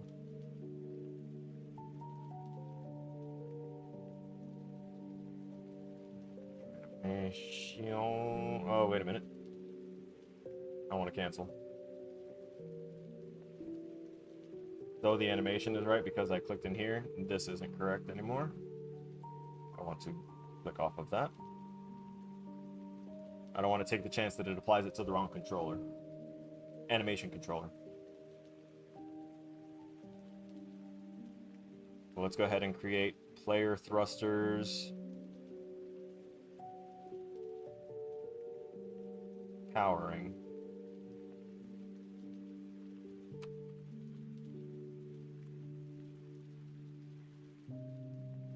I might have to specify the type of thrusters too. Or I could just say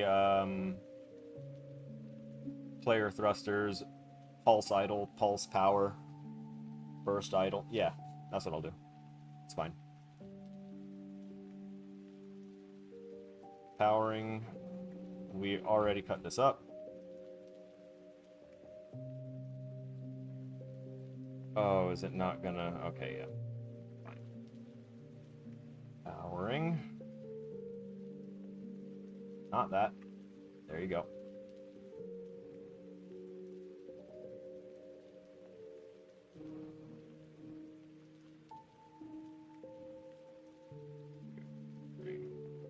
Yeah, 4 sprites. Alright, cool. 1, 2, 3. Oh. Good. Ooh. And then it would go back to that, right? I wanna have a little delay there.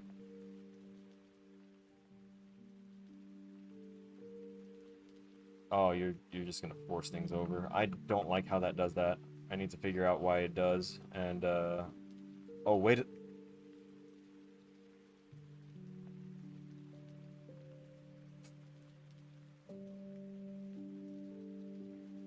Damn it!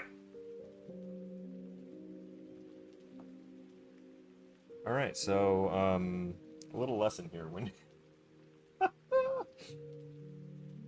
So ripple in the animator here will cause the things you do to keyframes to ripple across to other ones.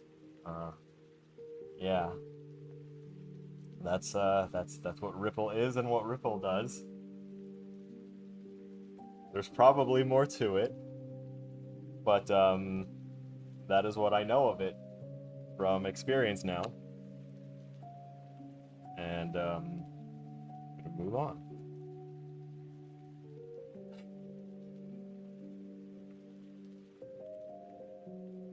All right. Yeah, that's a little better. Now I want to check and make sure this last frame is not the same as this one. So I also kind of want to double up on this. I'm gonna copy it. We're going to shift these over 1, 2, 3, 4, because 1, 2, and 3 is where we're going to put, actually, right there. I did count 1 too many. I forgot that I could put things in between. Yeah, that smooths it out a little bit. All right, base thrusters are good and done. Next, big pulse. Ooh.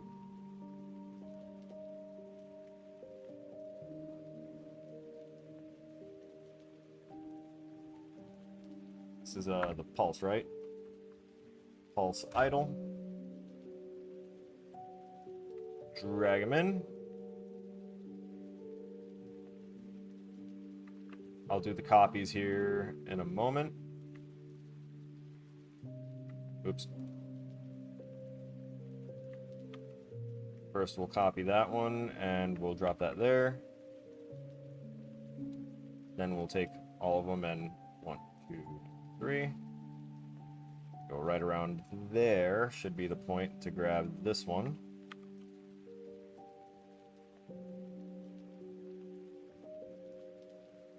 Oh wow, that's itty bitty tiny. Okay. I see what it is. Not what it do. But that's okay. That's why we have the engine type as an enumerable here on the right, because when we swap the engine types, it'll go ahead and tell the jets which type they need to be.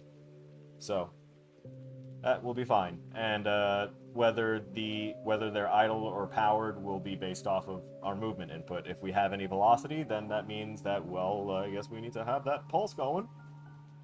Yeah, for sure. Now let's take a peek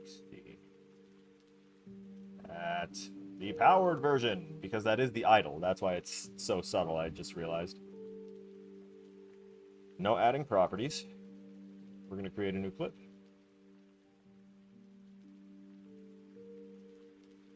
Pulse powered. And now we grab these. Toss them in. Minimize the idle so that way I don't get distracted or bothered. 1, 2. That's where we would drop this typically. 3 is where we're actually going to drop it.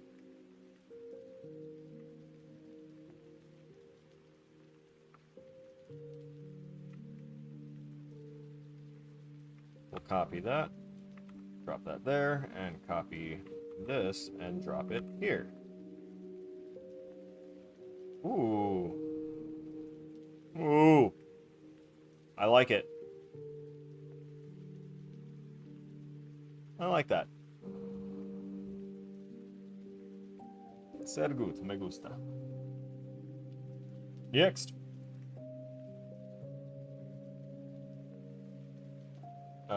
Next is the burst engine.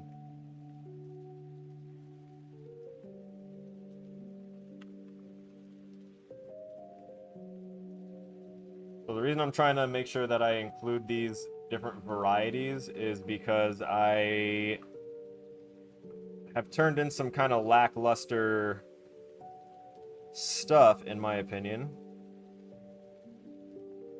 for my past 2 assignments. They've already been graded. I got C's. And that is kind of like the goal. C's get degrees, all that stuff. So I'm not going to stress myself about them. But for me and my personal standard, they didn't work the way I wanted them to.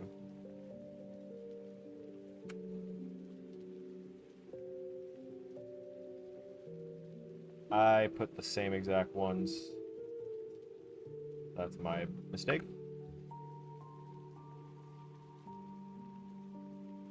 Whoops. Ooh, flashy. I like it. But yeah, like I said, it's not to my standard what I have had to turn in. And I know that it's because of the time constraints, and I know that the whole intent is to kind of get people used to hitting the key points of the things they need to hit for their design and get it out the door. There's no real extended design ideas that get played out here, except for after the midterm, because he's gone ahead and illuminated the fact that after the midterm there will be a 7-week assignment that we will work on.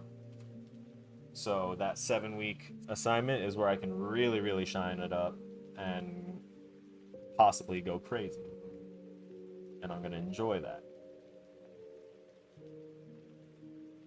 Considering what I was able to do with a week, a little over a week, I'd say like a week and 3 days for Portal Pong. Depending on what the project assignment is, or if we have some sort of free reign to make something, oh, ho, ho. It's gonna be good. I'll do things. I distracted myself again. I did bad. Thrusters. Pulse powered. Burst idle. Right. We need burst.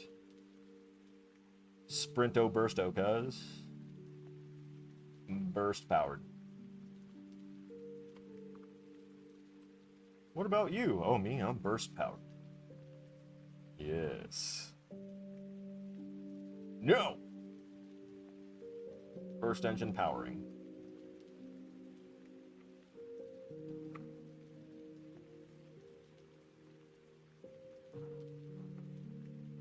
Drop that there.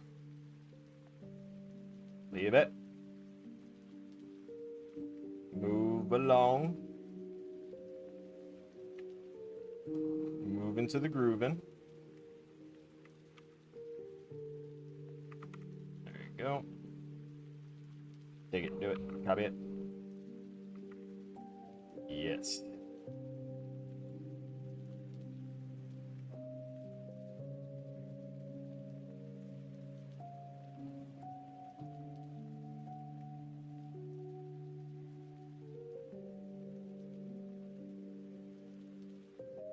That thruster is wildin'.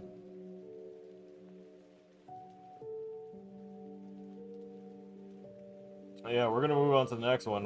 Let's take a look at the supercharged engine. Woo! Just a great new clip. Supercharged. Oh man, don't do this to me.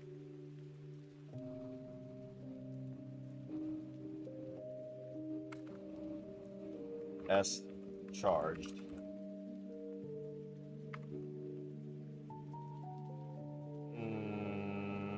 I should have put the idle.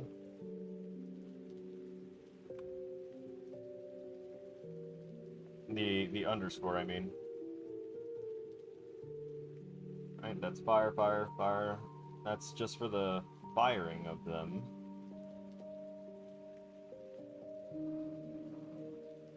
Oh, that was for the firing of the weapons. These are for idle and powered of the thrusters. My brain's starting to wanting to scatter. Really wants to scatter. I'm trying not to let it.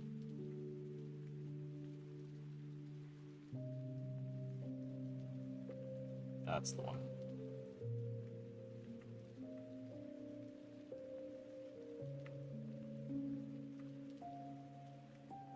Copy it, paste it, copy it, and paste it. Nice.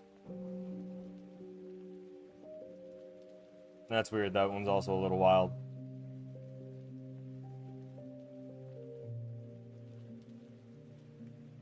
Let's see the super... Ooh! I can see what that's about to turn into. That's actually pretty cool. S charged. Powered. And let's drop those on.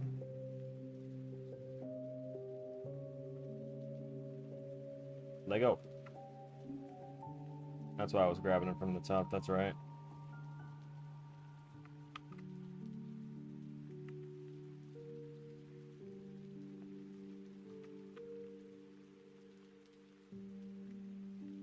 Nice.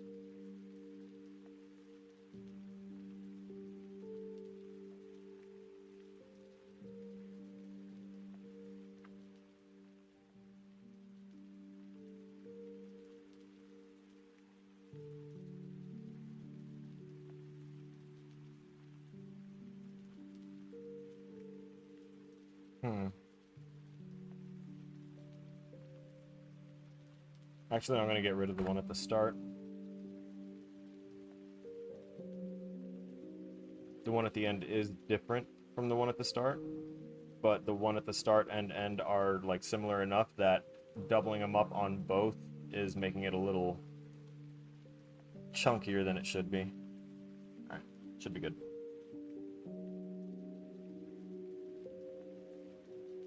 That takes care of those. and then we'll apply these engine and weapon sprites in a, I don't know, what do you call it? In an array in the script. There we go. That's the words that I'm trying to frickin' say. So we can attach our 2D top-down controller to the player here.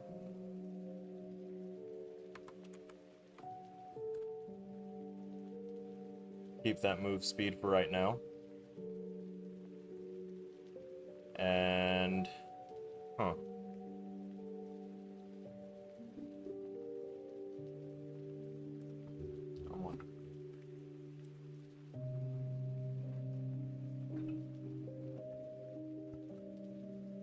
I'm gonna make a separate script.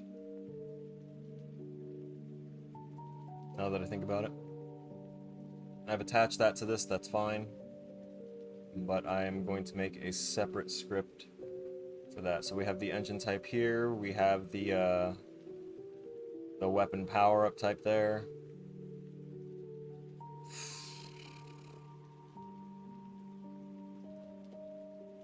If none, it's just gonna hide the weapon. Base is not going to have anything different, it's just gonna be what we have on there right now.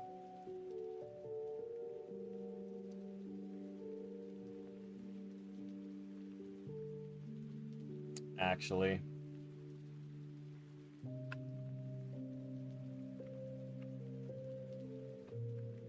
now we just shift everything over. Since there's no death animation for the player really, I'm just going to kind of do an explosion animation, and then in the during the time of the explosion animation, I'm going to set the weapon and the engines to have their enum value be 0, so that way it hides them and it looks like it all blew up and you're just floating out there in space. I could also just make the character like float off into space. That'd be cool. Conditions, perfect, ding, damaged, and foobar being the one that you're really damaged, and we should probably add a destroyed state for the chassis.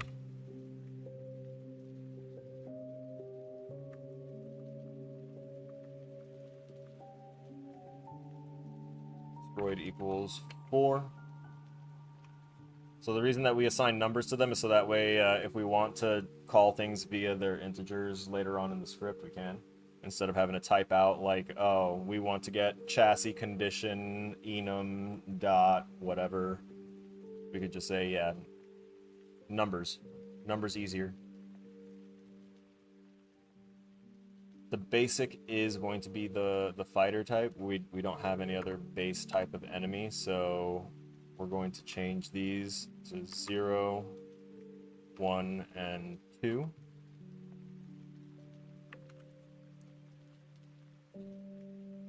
Alright. The input manager is set up for pretty much everything. What we're going to do is have left click should still be attack, or we're going to bind attack to left click. I'm going to double check it now, actually. We have interact right there. Yeah, see? Button would have been button west would have been for the gamepad, but for keyboard and mouse, perfect. Interact is going to be with the E key. What would I want that to be? What would they be interacting with?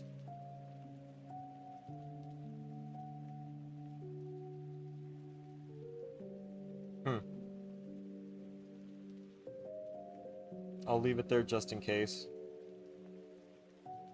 And for dash, we can have a little booster on there, depending on the motor. Should be fine.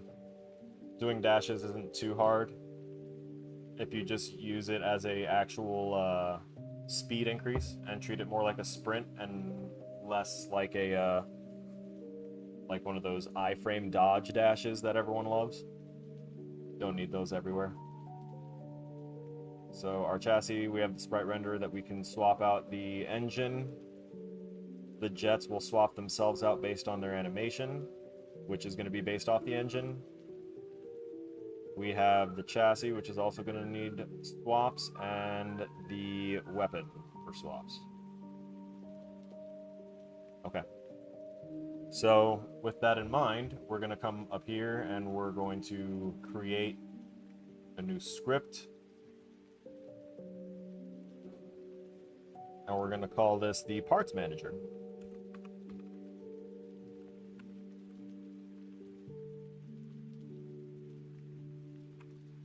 Player parts manager. We're going to drop it into the managers folder as well. So what this is going to wind up doing is we're going to attach it to the player ship overall, and it's going to grab up each of the sprite renders. I'm going to wind up having to comment all this in there so that way I can remember.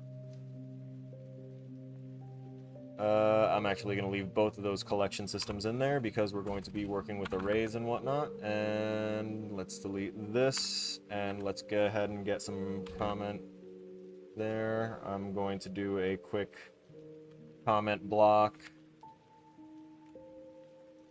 that ends there, there. That'll be fine. I don't think I need... it'll be fine. Alright, the intent.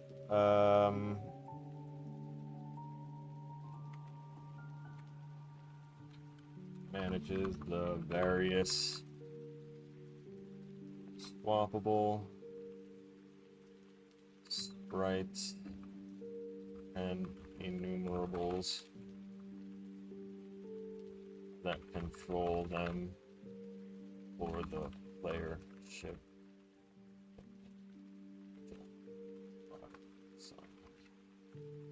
Alright, cool. Credits.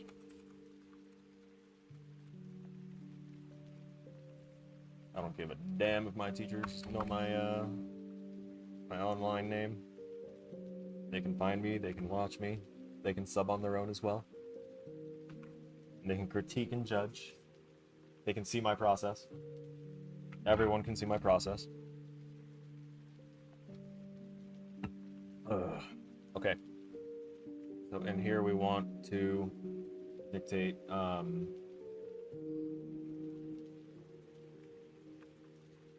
weapon power of type same will dictate which weapon is shown, which firing animation to use.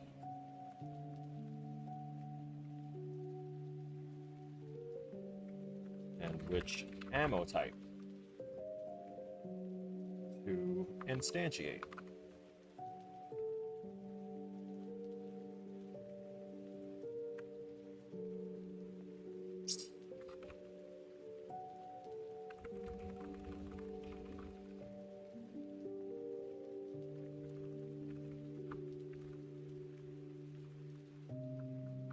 And that's enough for weapon power up. Next, we want to put notes for the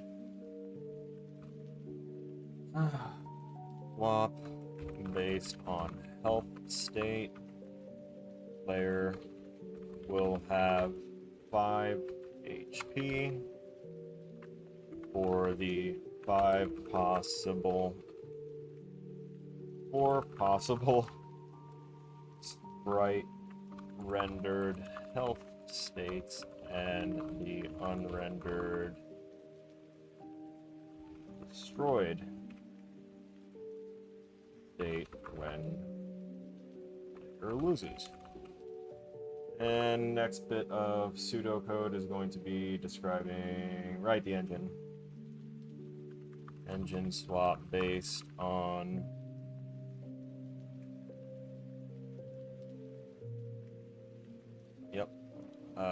based on engine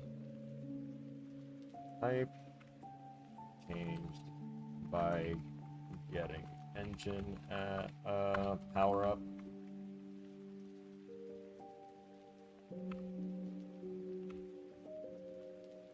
Should swap the jets, sprites, and animations. Technically, it should only change the animation because the sprite themselves aren't stationary for the jets like the weapons are. Like, if you're not firing, the weapons shouldn't be moving. That's just the thing. But we have an idle animation for when we're not moving, so we can have it still constantly in motion.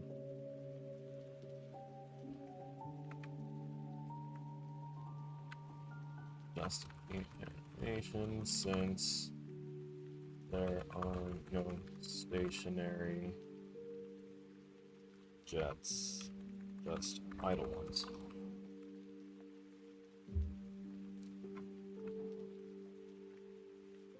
Or unanimated. Just so that way I'm not confusing myself with my own wording later. I'm like, but wait, if it's not moving, it's stationary. You'd think I'd understand my own intent most of the time. Sometimes I lose it in the same train of thought and or sentence. It's crazy. Okay, so now that we have this determined here, we can go ahead and get a few things, such as we want to get private enum. Oh, wait, we don't need to write enum, I don't think. I think we just say... Which one of these? Weapon power-up type, engine type, and chassis condition. Yep.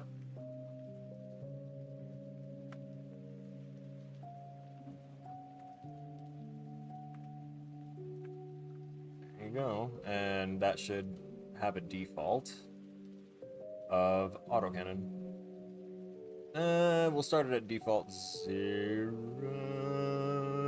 No, we'll set it at 1 default.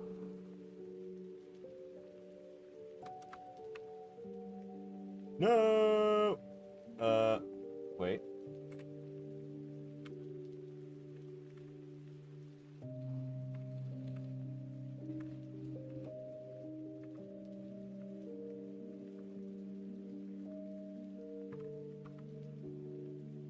Not gonna accept it. Alright, that's fine. I'll do it on wake up instead.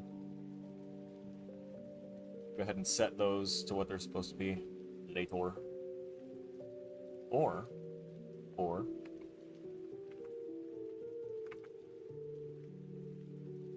Oh, yeah, so it will let me do it here.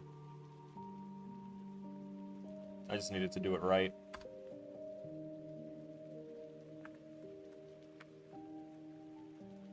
We're going to do another private... what was it? Chassis condition? Yeah.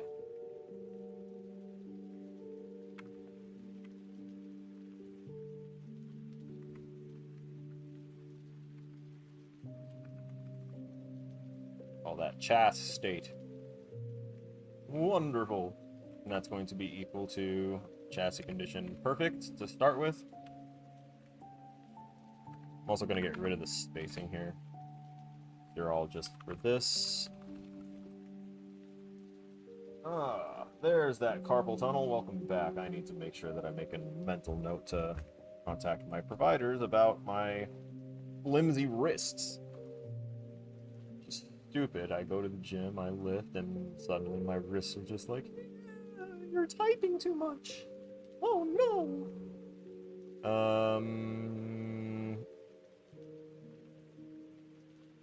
Damn it. Let me just click here real quick. Engine type. It's the engine type. That's what I was forgetting.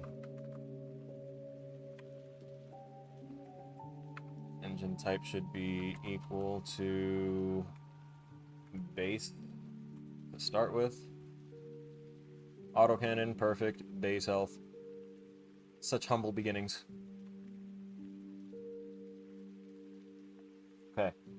So, what are the next things that we need to consider when we are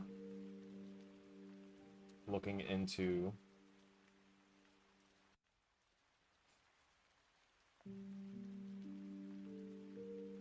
creating a firing system for a player in a swapping system like this? This is gonna have to tie in with like a power-up system, which I am not gonna make like an interface for because I am not about it right now. I'm gonna have like a power-up script that's gonna have an enum type of various different power-ups, and then it's going to choose, it'll have like a function based on which type it has. Like I could do a base script and abstract the various effects off of that base script and make them each their own individual thing, but no, I feel like it's just too much. Just do a case switch. Derp. Okay, so we have these. We have to set up a timer, I'd say, based off of like a power-up timer. We're gonna have this be serializable for now because I want to be able to control that. Serialize field. We're also gonna space ourselves out once I put a header and everything in place. Space 2.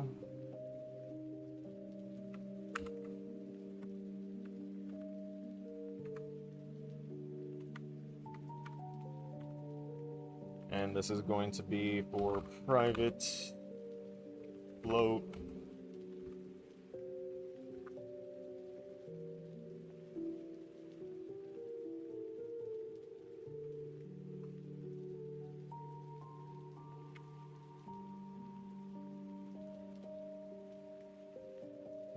I'm going to have a separate private variable for this.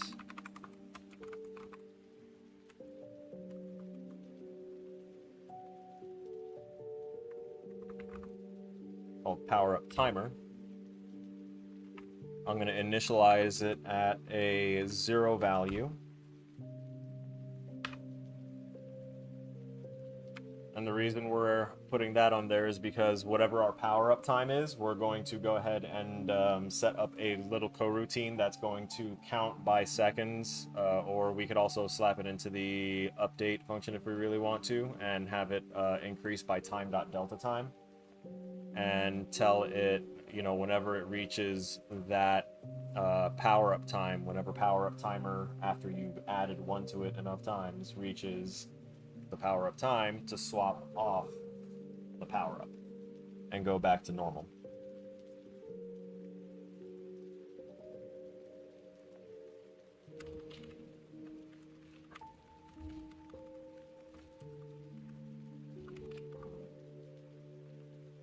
Typing that down there for my own memory.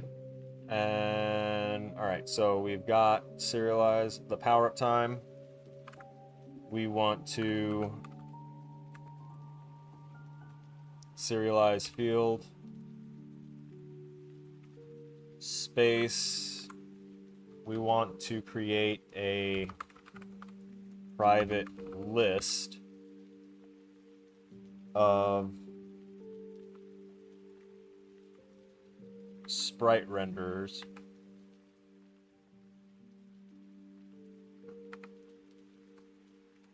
but this one is going to be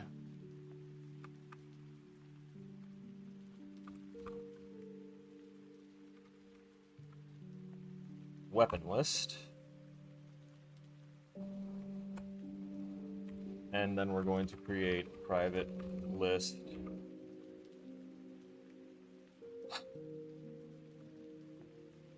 sprite render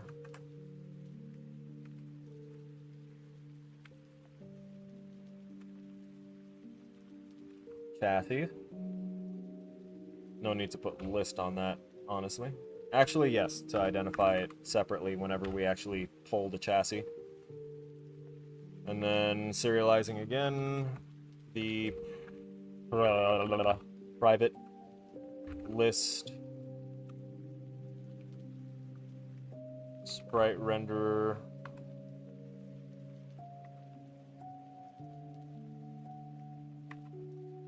It says, oh, wow. Sprite shape renderer. No. Don't you do that.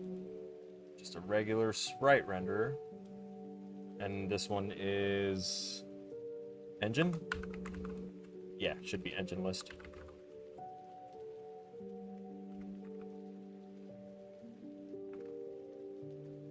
We're gonna need to create the an animation list too.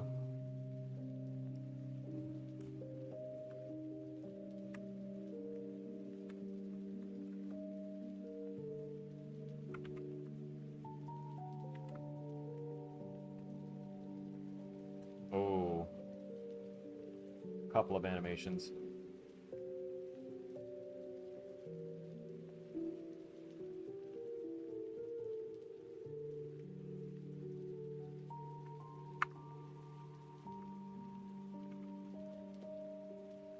Idle thrusters. Idle thruster anims. Just gonna copy basically this whole spiel here, because that's going to be the powered thruster anims.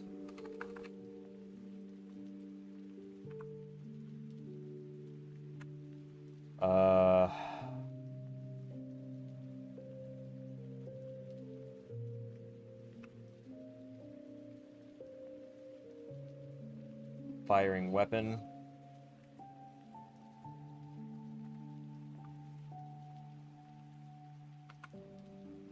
Firing weapon anims. What else we got?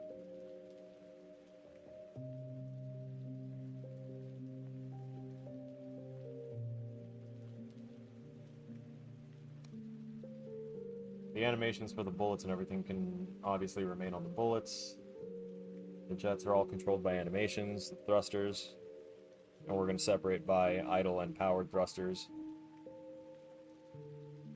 Fire. Oh, I need the individual sprites for the weapons, or else it's not going to be right. Oh wait, we have it right there. Weapon list sprites. Duh. Okay. Okay. I think we have the things that we need to assign to these. And we'll have to get the player health from a different source. But we will make a private float. No, it should be an int. And call it player health. Yeah. Not just HP. HP is fine. Even in caps. U2D, gross. Looks like we don't need the regular collections because we're not using an array.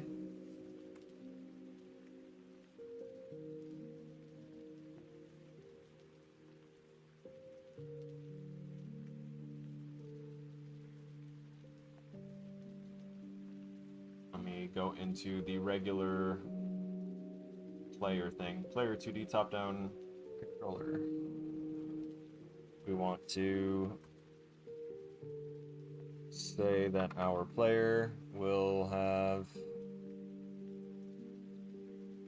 a serializable health value for max health.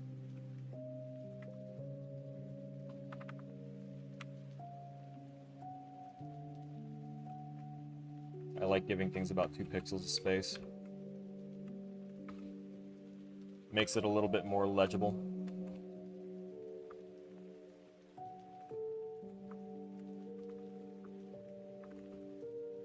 And player health.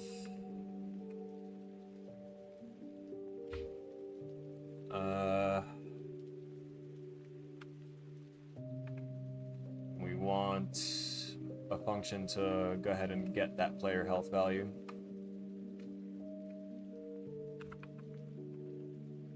max health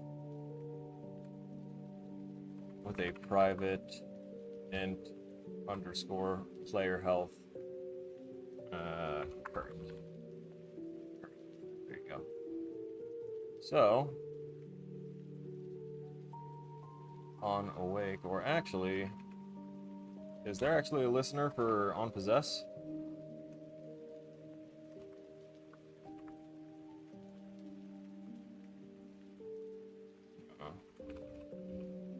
Yeah, I guess not.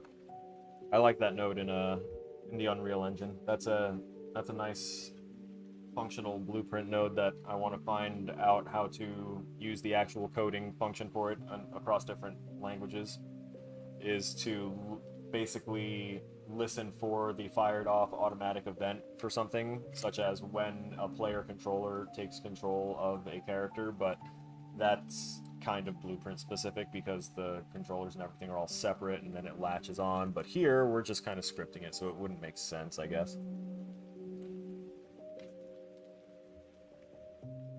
So we could still set it up here. I'm hoping.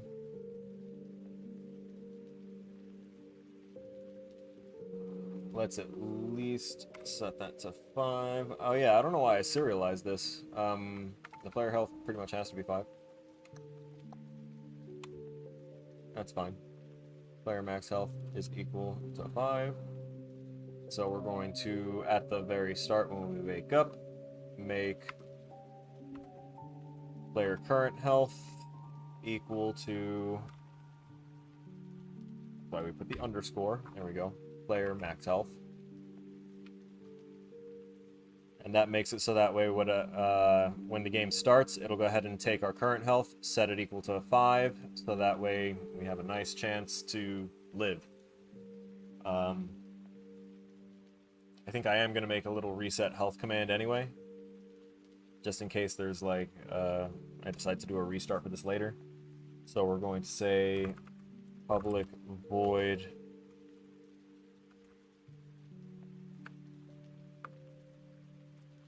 what'd you do? Stop connecting stuff. Reset. Reset what? Reset health.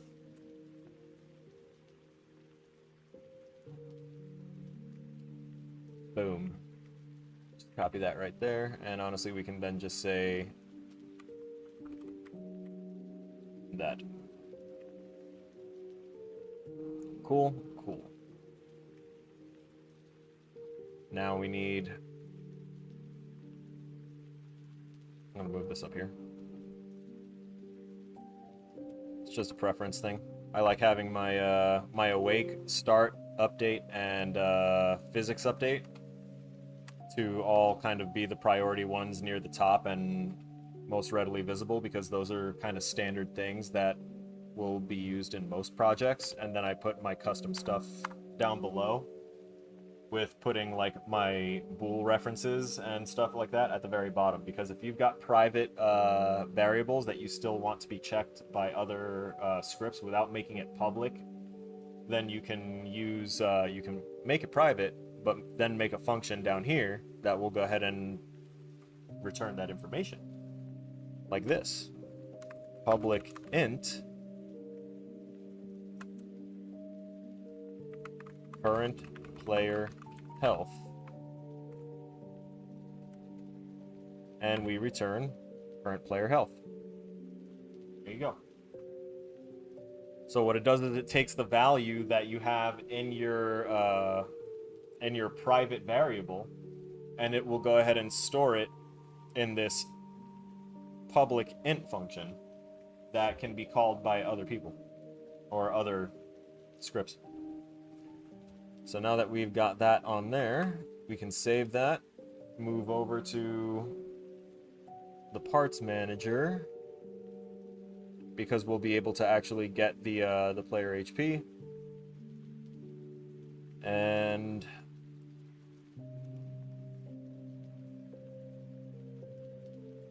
we've got the animation clips, we've got everything else. Everything else should be good. Should be. Should be. Oh, wait. Not quite. Oh wait, yeah, I wanted those separate. Yeah, I did. We're gonna grab this up to here. Why would you do that? Why would you be extra?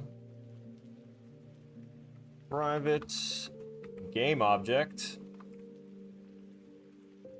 Bullet. We need that.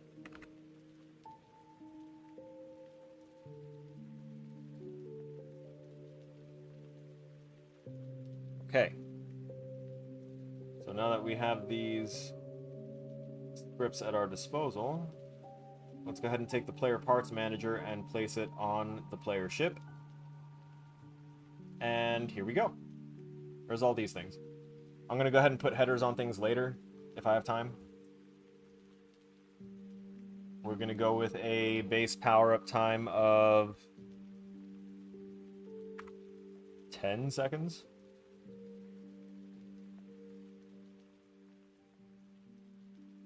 Bullet prefab. And the weapon list is going to be a list of sprite renderers. Oh shit, I think I just needed to make it a list of sprites.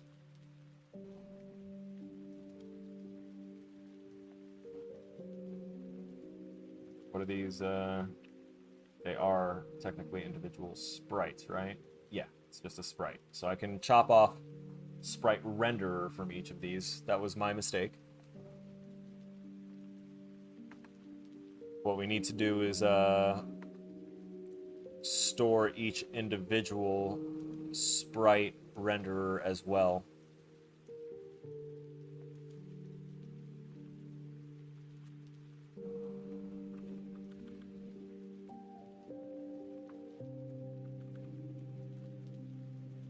And the reason we want to do that is basically for the ability to cherry pick which one is going to be doing specific things, you know?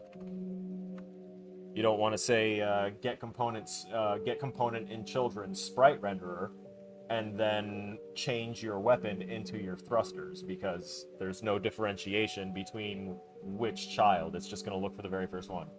And it's kind of a long-ass chain event of things that you need to type in on one single line if you don't want to store these values for use later, and you just want to do them in the code in that one instance right then and there. It's a whole bunch of stuff to go ahead and get the reference of, like, going into your parent object to go through the child objects, like make an array of them and then check each one for their names and check the name and make sure that it matches up. And then if that one also has children objects like the weapon and the engine do, then to cycle through those if needed for, you know, it's a lot. It is a lot. So we just skip over that and we say private sprite renderer weapon sprite. This one's pretty much going to be the same-ish, but it's going to say chassis sprite.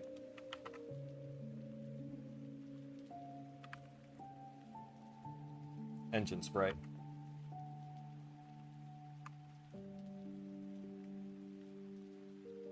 Okay.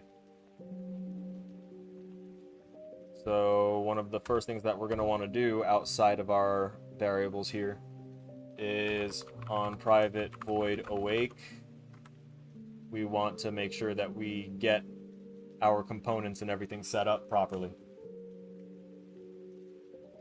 as well as get that HP value. But we're going to do that in start for this because we already have it being set in awake in the other script, and we don't want it to like conflict and say, hey, let me get that HP value. It's 0? Cool. It's 0.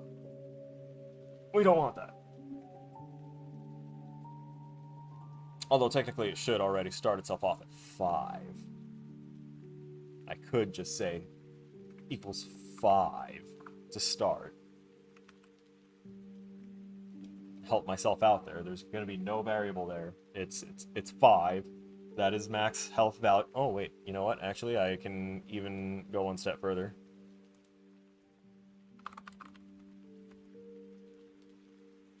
Oi. Precede the member type and name.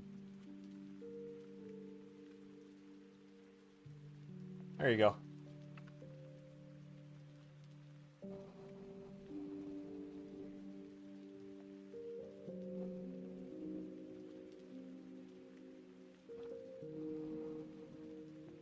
Bunch of warnings here are basically just kind of saying, hey, there's stuff that you're signing and that you're saying that you're gonna do, and it's a lot of really cool stuff, but you're not doing anything with it. Whatever. Don't let the engine rush you. It's your tool, not the other way around. Weapon power up. Right. First things first. We need to get our sprite renderers.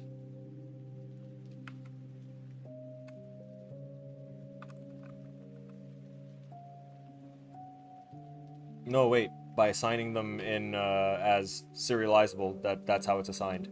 Whew. Oh boy. And this will already tell us if we forget to assign any of those. That's fine.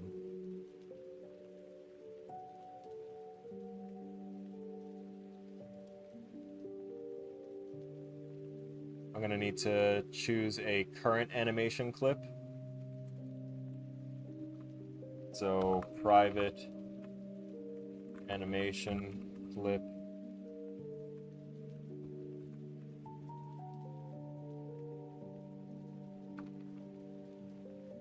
Damn.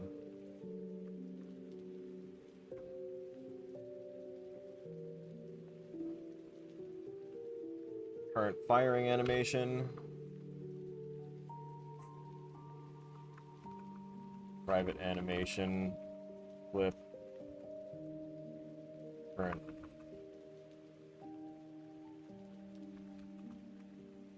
Thruster idle.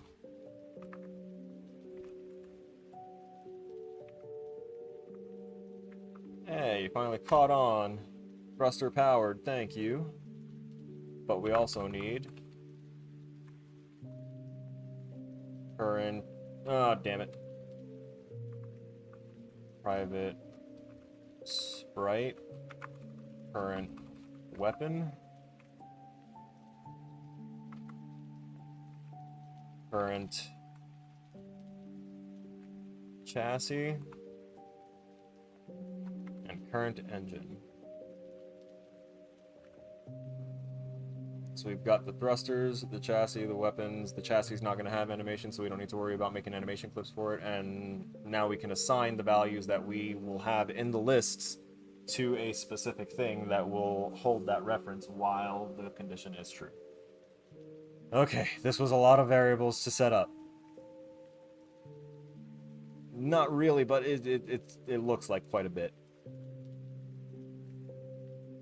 So we're going to go ahead and start commenting these in, so that way no one gets confused by what we're looking at. It's this is power up time variables right here. This one is going to be bullet prefab to instantiate, and then we'll make the bullet script and make it know what to do. And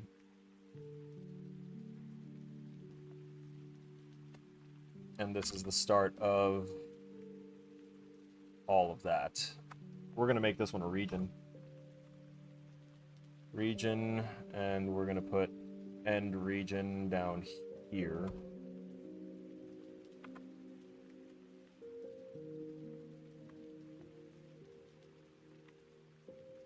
Alright, and this region is going to be called... Fuck. Not that, sorry. I'm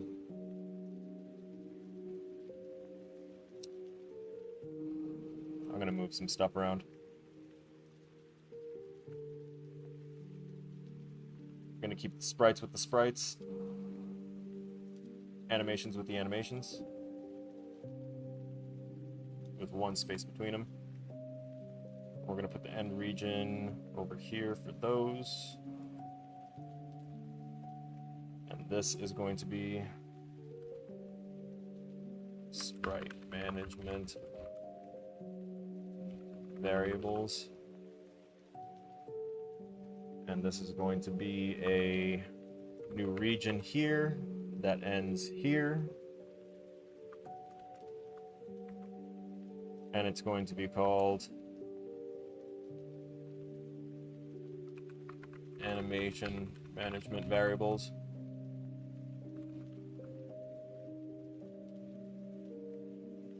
I don't think we need to worry about making regions for some of these other ones. They're not that long, because once we collapse these two down, it doesn't look as crazy.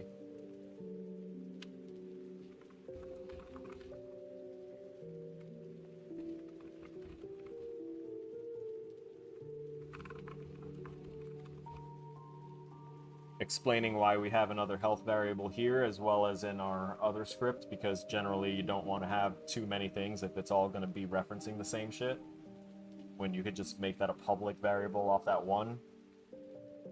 But I don't want anything else to really access it except itself, so that's why.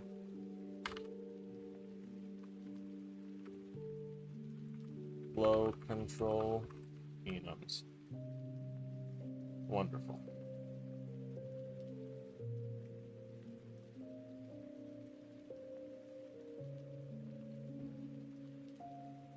I don't think we need anything else in the awake then, actually, since everything else is going to kind of be already set. Power up time, power up timer, that all starts up in a different spot. Actually, it would start up when we actually get a power up, is when it would start. So that'll probably be a coroutine.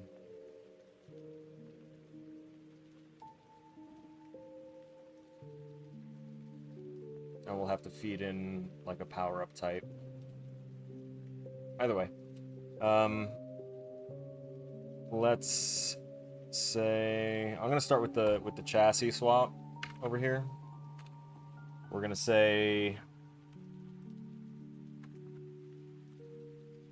public void update chassis, or we're gonna say damage chassis.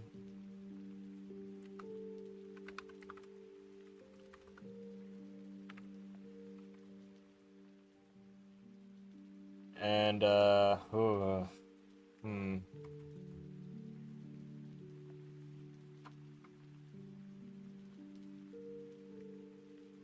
this is just going to basically check our health and then set our chassis state based on that.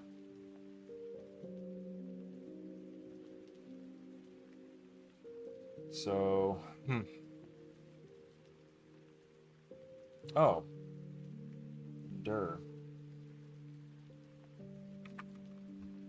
Current chassis should be equal to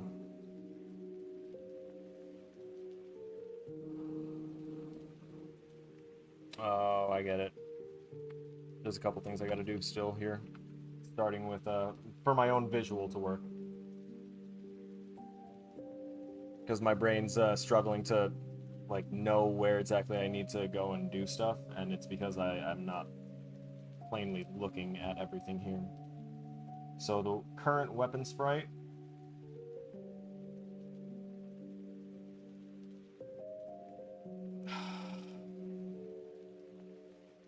lock.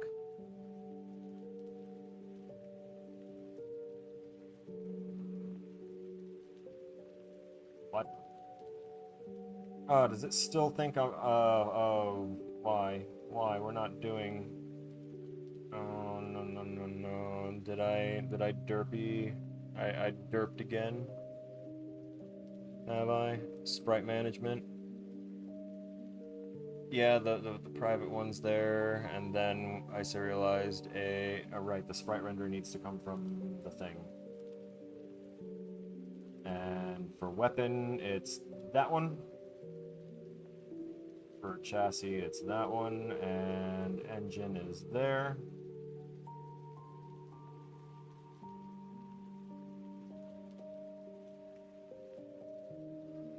I didn't make a list for the animations. So we're going to hope that it's not gonna freak out because I'm adding new stuff to it already. But when does that list have the drop down? Oh, because I did do the drop down arrow. Sure.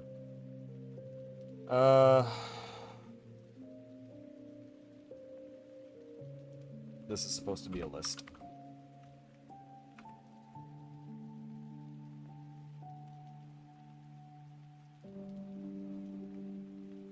There we go. So we copy this and paste there, and it's gonna say, hey, we want to help you fix shit. Okay. So by saving that now, let's see what happens. Should be right over my head. It didn't dump everything. Cool. So now we need to add our idle thruster anims. So we're going to add idle, burst idle, pulse idle, S-charge idle.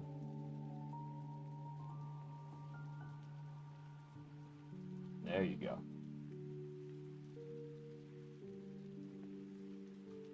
And now for...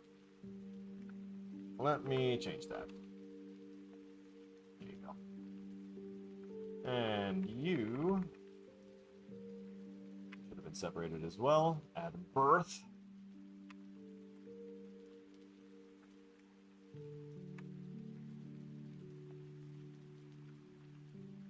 I don't care if it's a long name. I will know exactly what everything is. Cool. Powered, powered, powered, powered. Drop. I'm going to organize these so that way their elements kind of line up with one another, because I kind of want to just do 0, 1, 2, 3, like, switch. So that way it just smoothly transitions between whatever type it needs. Grab these and do that. Excellent. On awake, we're going to set the default.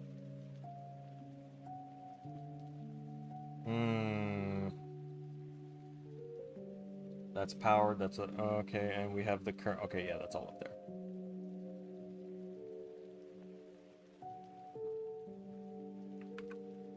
Right, those are on there, we've got our animations, chassis list.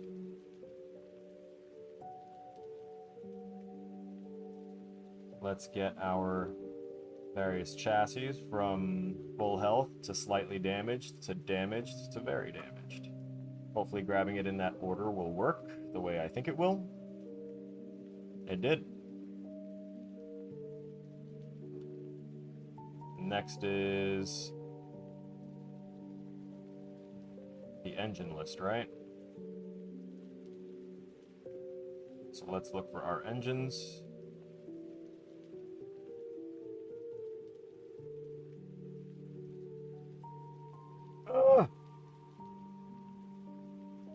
Yeah, just a single sprite, right? Perfect.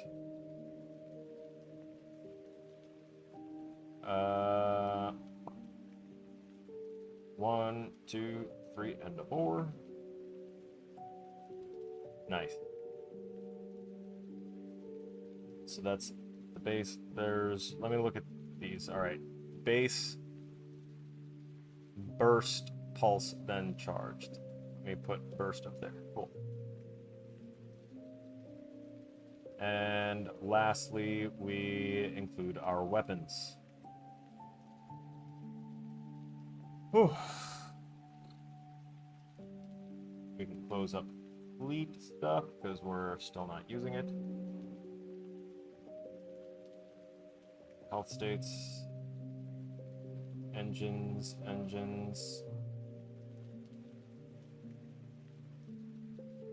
Not doing shields yet. These are the firing ones. So, autocannon 0 for the first one. Big space gun for the second. Rockets for third. And a zapper for fourth. But now let's actually take a look at our firing animations, make sure that we have that lined up. Autocannon is, yep, autocannon. Big space gun, rockets and zapper. Yep. Cool.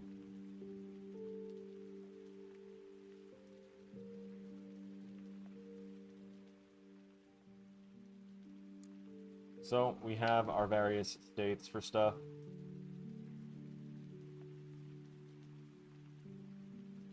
Now we need help avoid damaged chassis.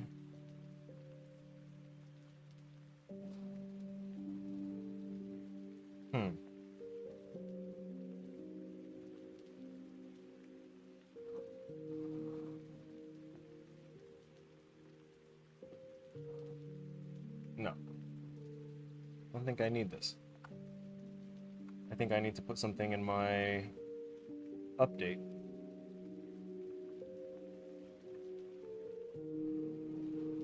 And it's gonna be that our current chassis should be equal to chassis list,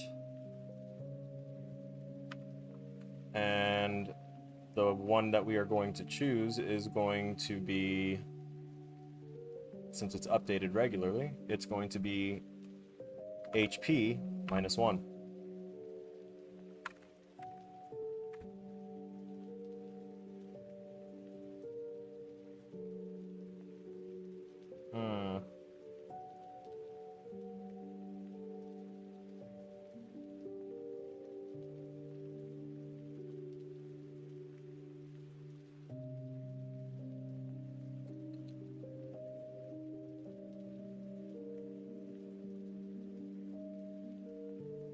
Hang on, I'm sorry I went quiet. I'm just thinking about something now.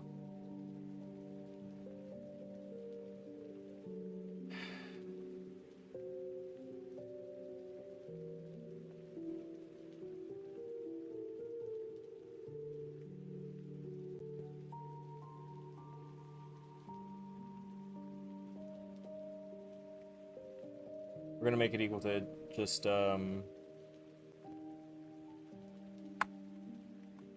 HP.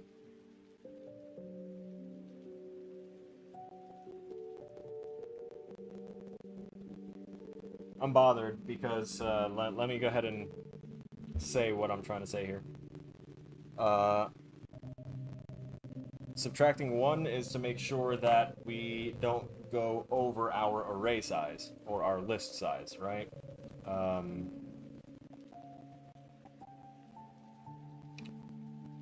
The issue with that is that when we go ahead and make the array or list size or reference equal to a variable -1 to prevent blowing over, if you're taking things away from that, such as subtracting from that number, for the index value, once you get to 0 and you try and subtract 1 from it, you're going to wind up with another error. So that is the thing that I am sitting here and just like kind of blanked out and thinking about, is how best to try and type this out and word it so that way our character does not freak the hell out after a certain point.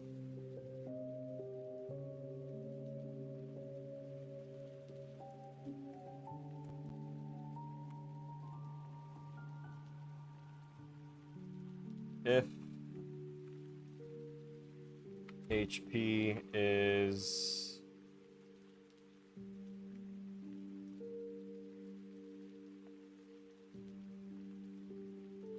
greater than 0.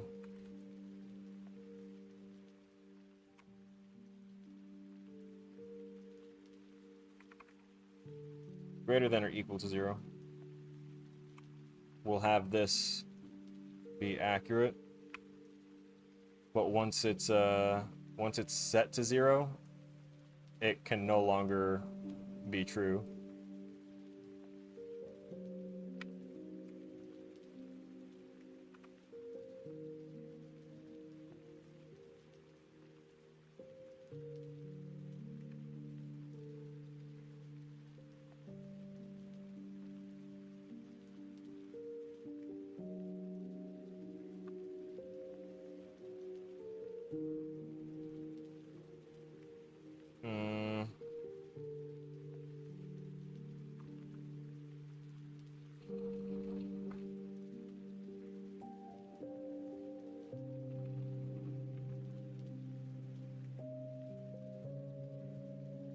There we go. And we're just gonna do a quick, well, maybe it can even be a private void player lose game. Shouldn't really be needed by any other script that we write.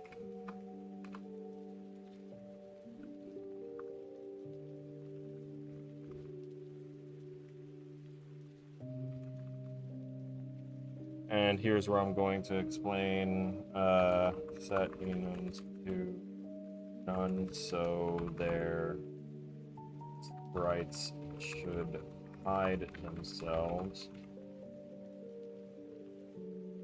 This toggle should be obscured by an explosion anim.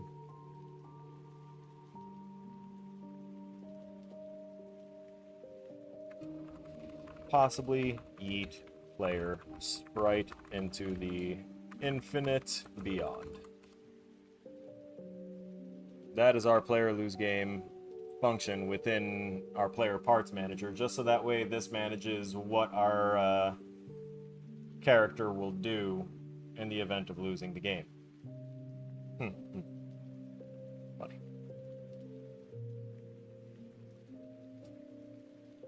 Next, we need to check when that HP is updated on the player. So what we want to do is constantly make our HP equal to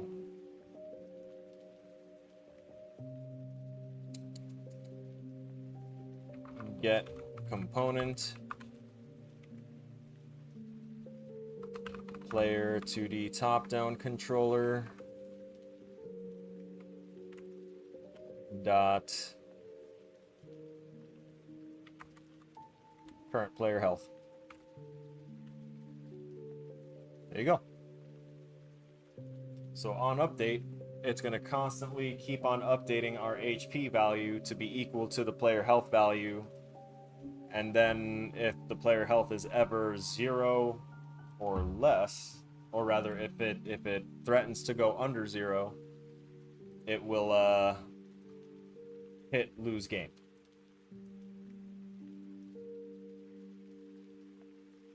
Will be quite good.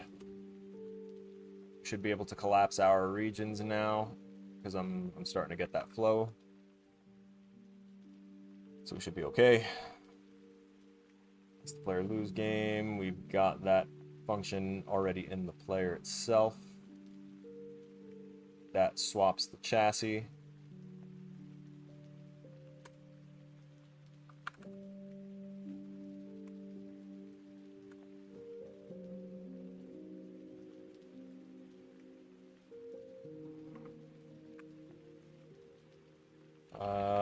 Let's see.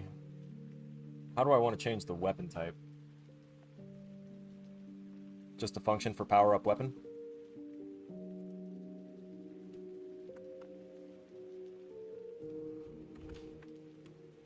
Probably. Accessible from outside, so it'll have to be a public void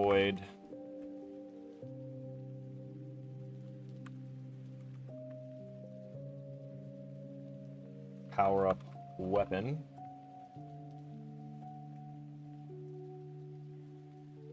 And I should probably feed in a weapon power up type. Name it.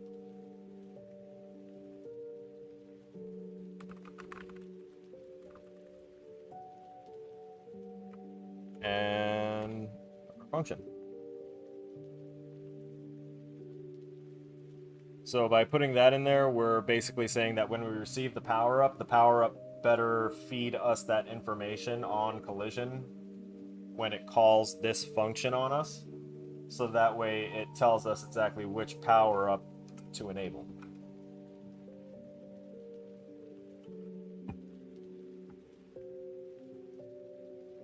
So in here, we can go ahead and do a switch for weapon power-up logic.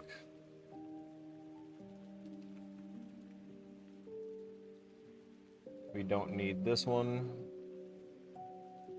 because we already kind of put that up there in the update with updating the player chassis with whatever's in the chassis list based off of our current HP. So our next bet here is to go into public void power up engine.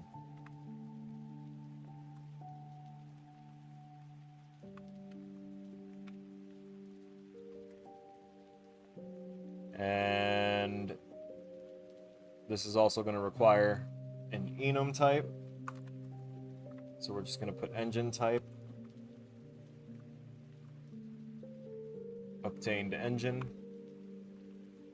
And we already have the rest of this on here, so let's go ahead and say case switch for engine swap logic. Public void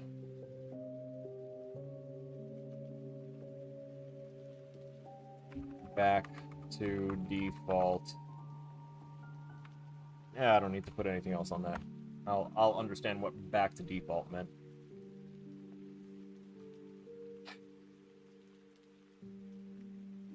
So that means that all of these would be set to 0. So it would be current thruster idle is equal to thruster idle thruster anims 0.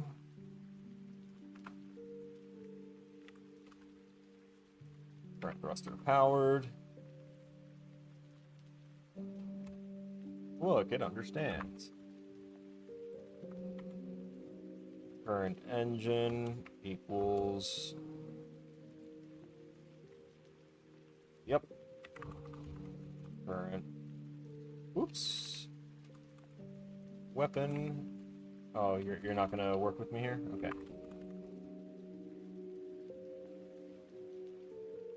Oh, I did have a current weapon thing. You just didn't want to... Okay, yeah, no, that's fine. I'll remember that. It's fine.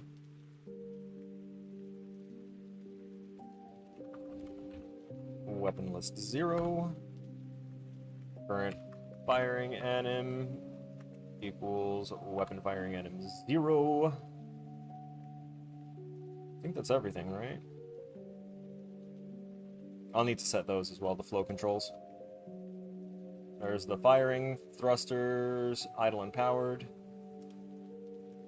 And we don't need to worry about chassis. It should automatically do its thing, honestly. Yeah, we're not resetting our health every time we go to default. It's just when power-ups run out. Damn, I need to separate the timer.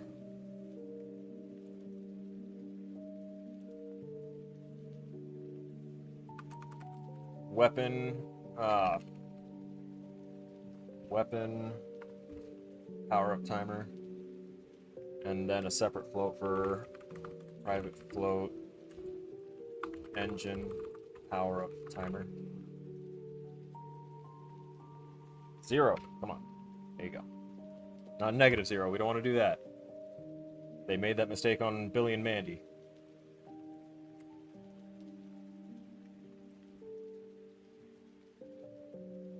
Okay. That should work for that.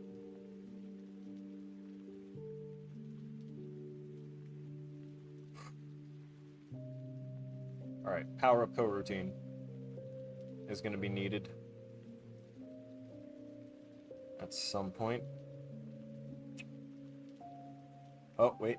Back to default. We want to go ahead and set our...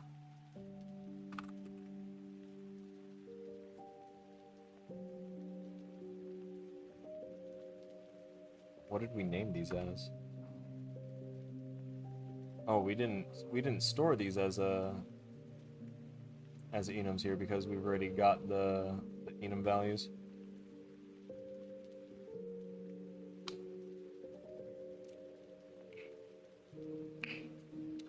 Okay. Gas type, engine type. Got it. That shit was about to... Oh, we had a little connection dip. I'm sorry about that.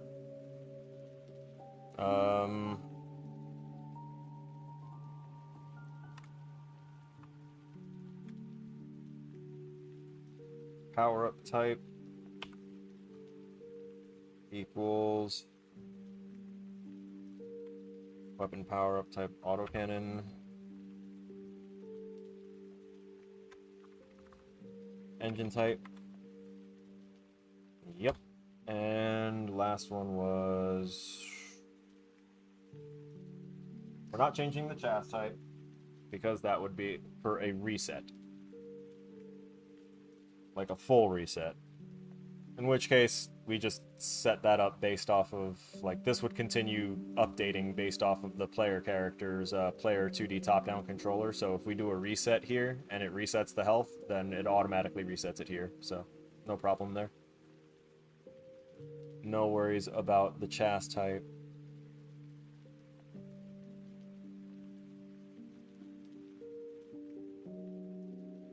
But I should probably look at this update again.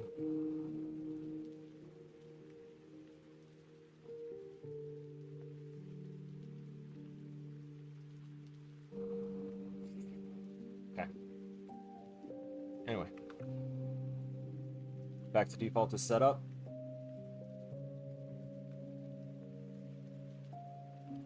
Let's go ahead and set up a fire.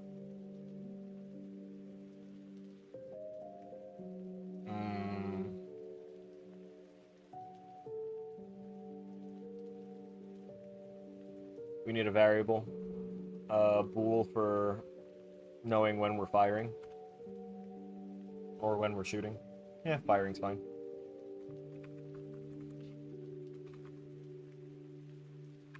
Set firing equal to false, and we'll set moving.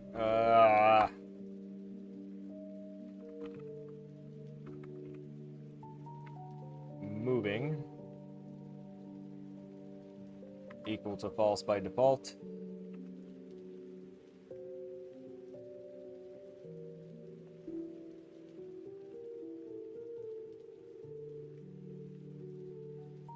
And we will check and see if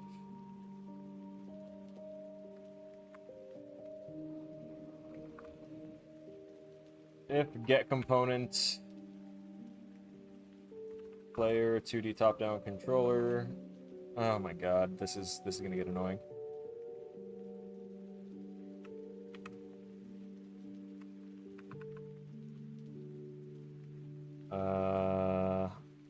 Player a private player 2D top-down controller and just call it controller. Player controller. Underscore that. I honestly should have been doing this for all of these.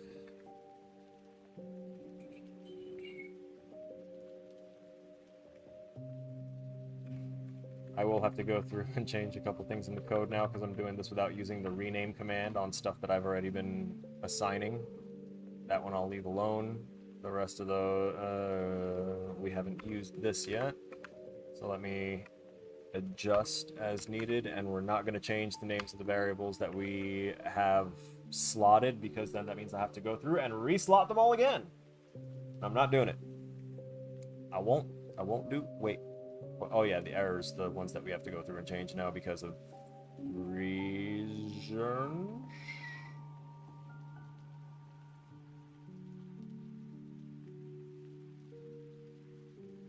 What? It would seem something has forgotten its place. Oh God, no. What? No, no, no, no, no, no, no, no, no. Drop that. Drop all of that. That is wild. I don't know what it thought. We'll add those.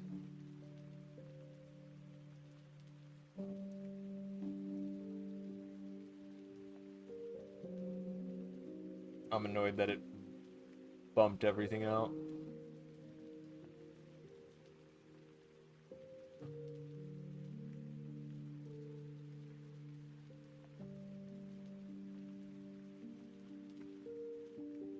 Oh, y'all gonna make me do it. Okay.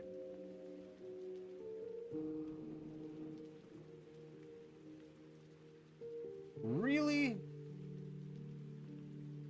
Please. Do the, like, lineup thing. Oh, does it not have the... Oh, no. No, please. I want you to just be pure. I hate this. I hate this. It's gonna bother me so much.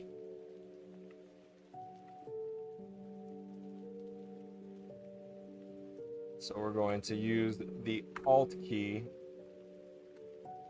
to kind of highlight things in a weirder way. So when you hold the Alt key, you highlight things across the rows.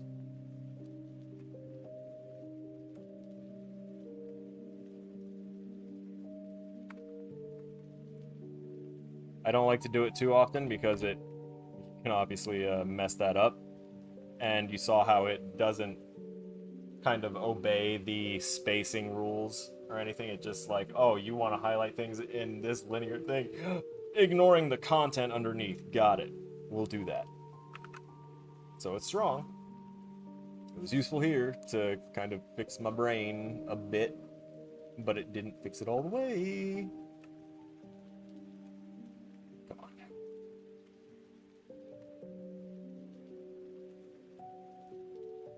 Come on, do it. I'm right here. Okay. We have it. Oh, God. Okay. Sorry, I'm like cramping up in weird spots. Let's go ahead and change that power up time again. You'll notice that it didn't add the underscore to it. It's because it just kind of ignored it. It knows that that's a thing that we don't want to have there.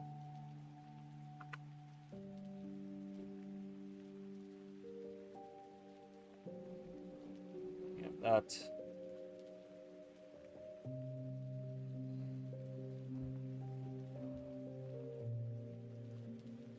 Oh, right, we also have this as player controller now as well, so we can just underscore player controller.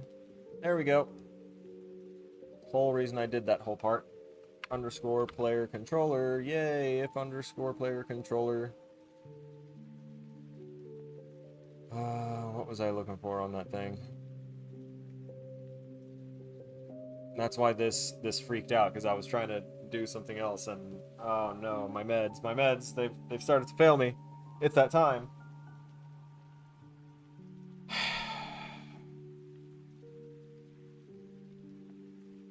Let me look over here.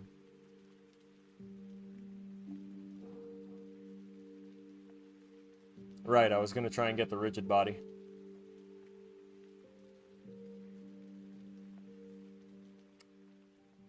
But that's not public.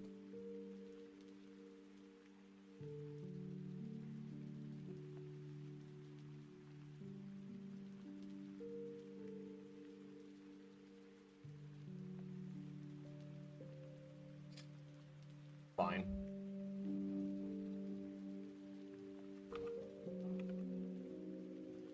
You can be the one.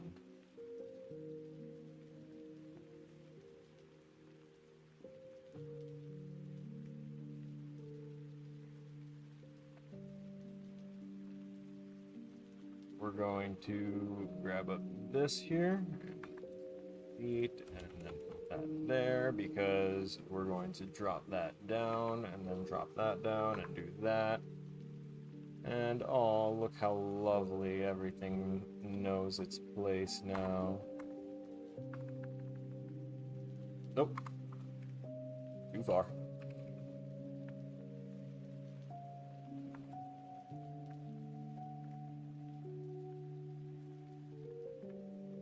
Alright. So if player controller, we're not worried about the null thing. What we are worried about is underscore RB is not null.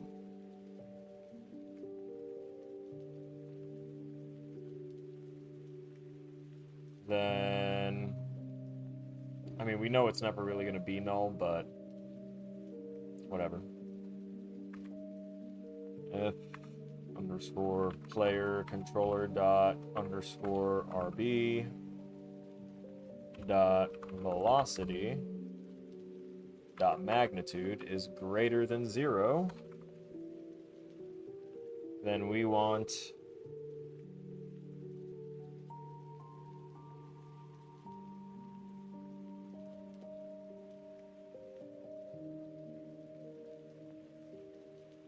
the engine sprite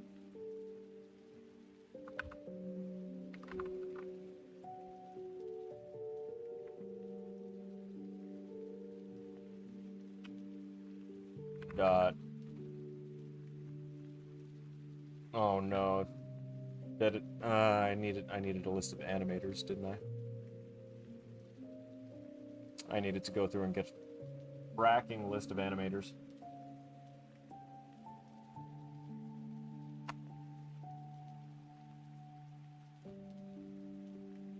All a part of the sprite management.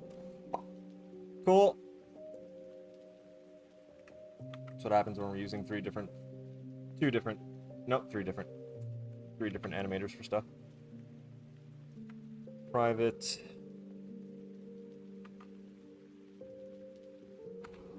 I don't think we need a list of animators, just an animator for each type.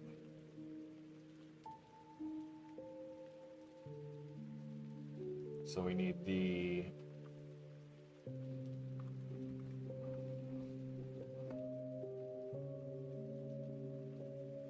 weapon animator.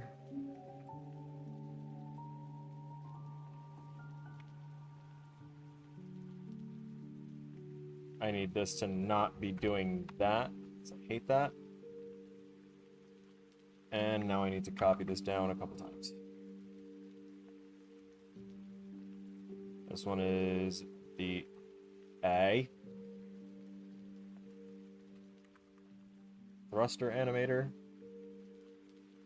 Big Giga-T. And what was our other thing for animations here? No, never mind. Yeah, because the animator is going to be the jets for that one. The engine itself doesn't need an animator.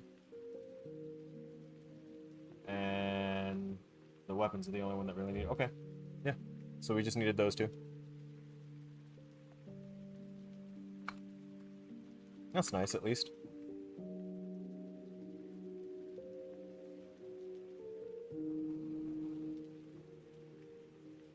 So if our velocity is greater than 0, we want to have the weapon and the current animator, the weapon and thruster animators, changed. So first let's put the thruster animator there, put the weapon animator there, and we're going to say underscore thruster animator dot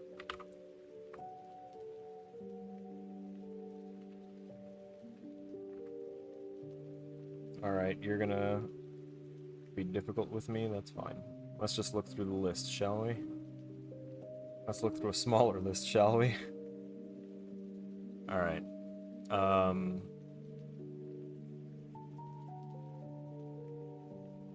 Why is it giving me velocity stuff? It shouldn't.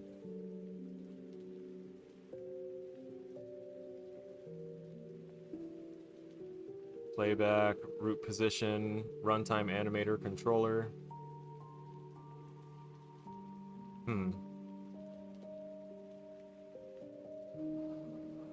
Ah, there we go. Play string state name into layer.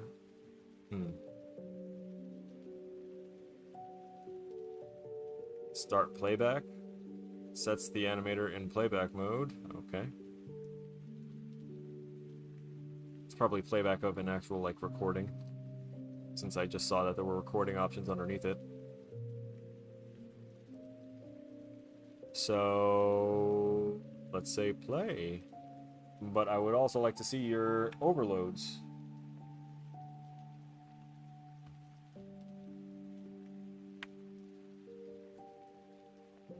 Because I don't remember, like, a state name hash or anything like that.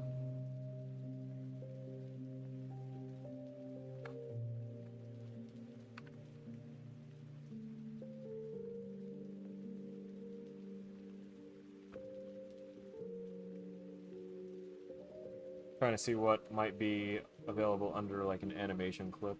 Oh, of course, because that's just the type.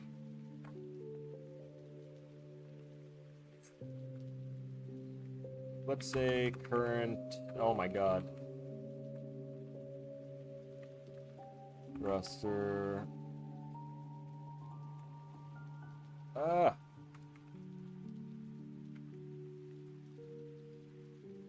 Not idle powered.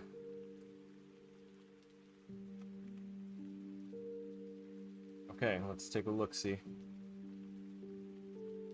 Frame rate. Let's look at individual things here. Legacy, event, length, apparent speed, duration, speed, curves, empty. We don't want to empty it out. Is looping, the length. Alright, cool. Those are all fun. Next, add event, get type, set float, set curve. Nothing there that would be super duper crazy. Okay, yeah. So it's not going to be in the animation clip itself.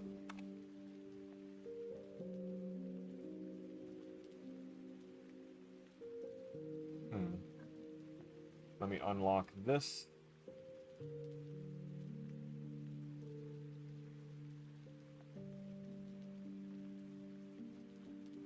So which one would it be in here?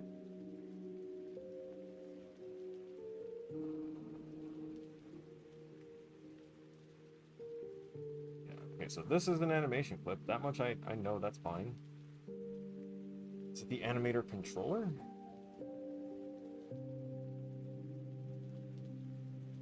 I don't mind having to change up some variables, but if it's I need to know what it's about first. Which thing I'm switching to. So if it's not, let me take another look again at the thruster animator. Alright, I see parameters. List used by the animator. Dot. Length set value for each. Fixed size, read only. Yeah, it doesn't look like there's anything I want there in the parameters.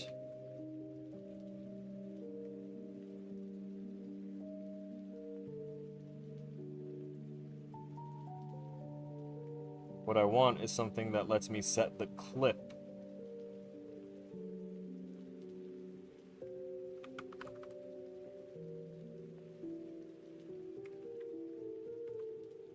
Runtime animator controller, get instance ID, animation clips. Dot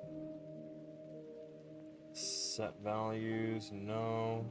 Specific size, length, rank, set. Ah.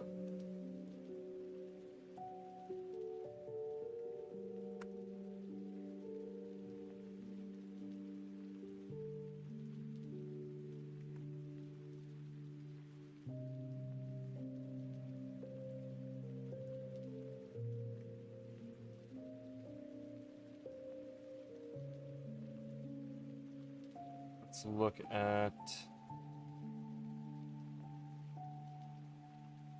I'm looking at the other animator stuff here, just in case. Animation mode, mode driver, playable, stream, script, track, triggers. Unity editor, animations.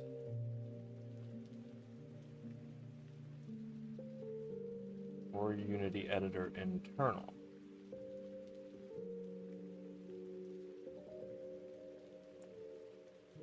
Let's just try it out.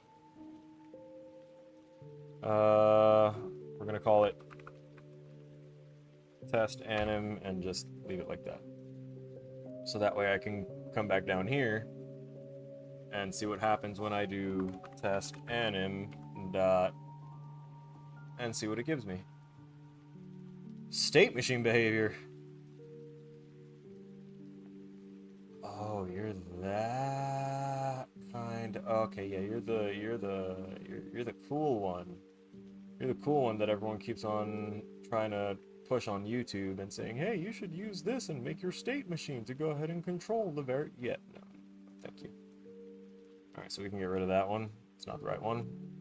Make sure to go back up here if you are trying to follow along or doing any random experimentations. Make sure you get rid of that up there because Unity will automatically add these usings and namespaces to your script.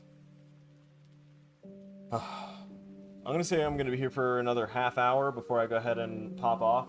I'm going to leave at 9 o'clock my time, which is in a half hour, and I'll be doing that because I'm getting rather hungry. I'm starting to lose my focus, and yeah, that's just about it. But I will be right back. I'm going to go to the bathroom.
All right. We're back. Okay. So we got rid of that.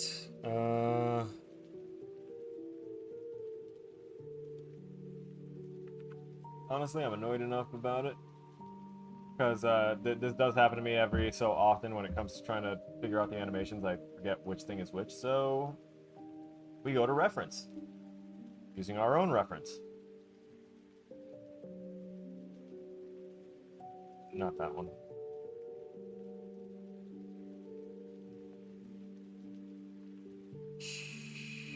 Sure, this one.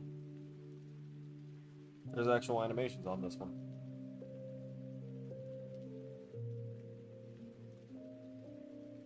So it's just going to open up another project right on top of this one.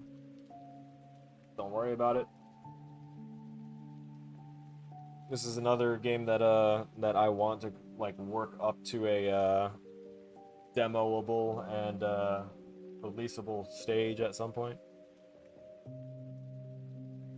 I don't plan to do that with all of my school projects, no matter how much I try and make my projects into things that I'm interested in. I don't wind up turning them all into things that are worth the time.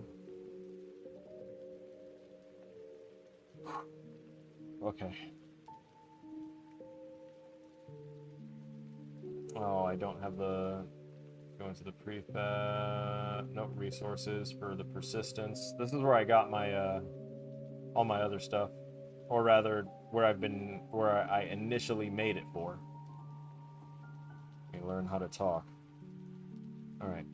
We have our top-down controller there. Melee, animator. So... Is this script gonna be the one that, that explains the anim swap? Let's take a look-see. No, it sure the hell ain't.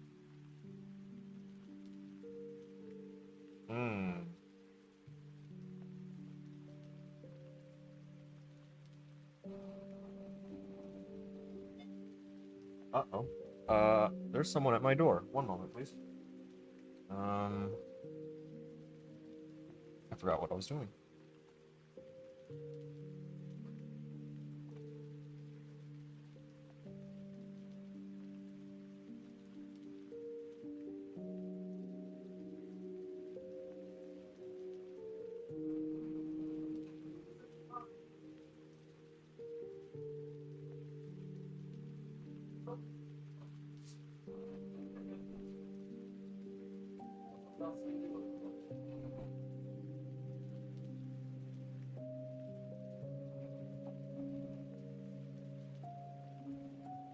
Glad I caught that guy in time.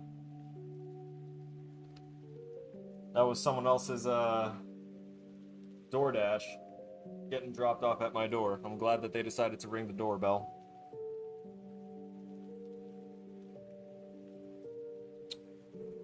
Right, so what is going on with my...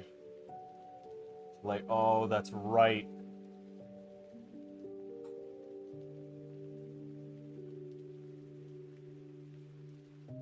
This player's based off of something else.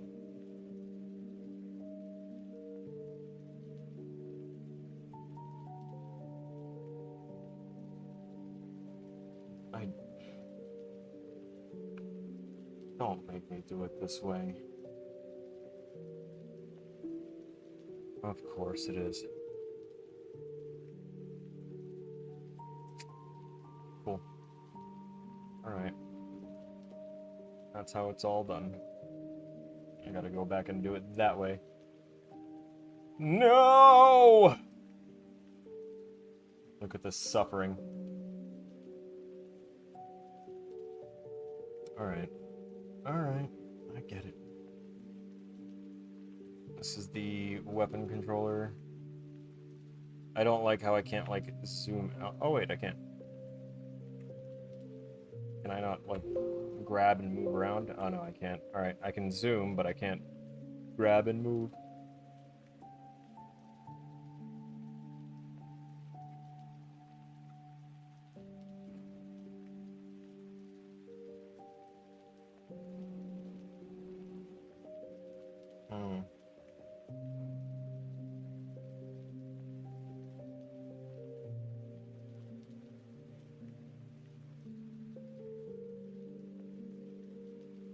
I feel like the weapon one will have to be paused.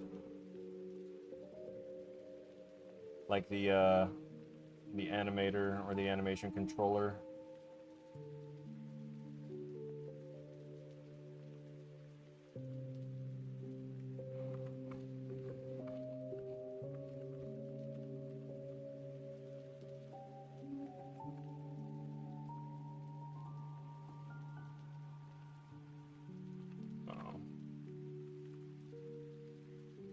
Trying to see there, animator, controller parameter.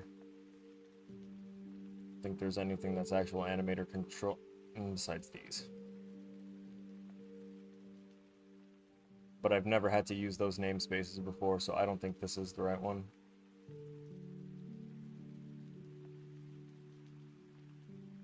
Yeah, I don't think that those were going to be the right ones.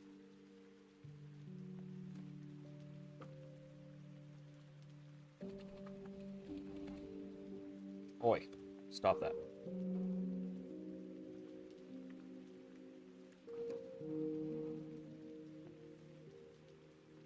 Should be the animator.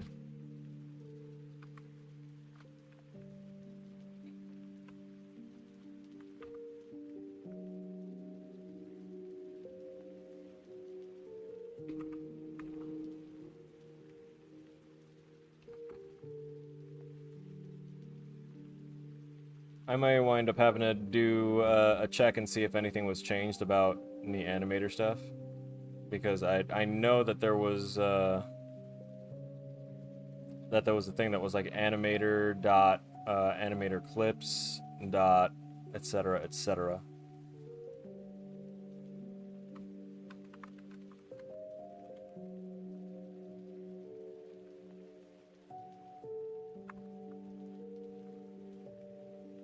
I want current thruster powered dot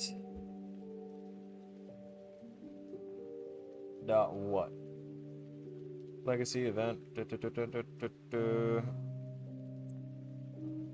Oh no.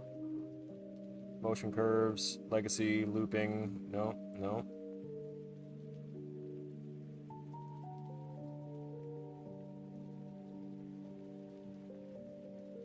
No, it's not one of those. So we turn that part off, turn this on. Add event, ensure quaternion continuity. Nope. Don't worry about that. Sample animation. Nope. Nope. None of those. Cool. So it's not the animation clip itself. It's not the animator. I feel like it is the animator. I feel like I'm just misremembering how to use the play overloads.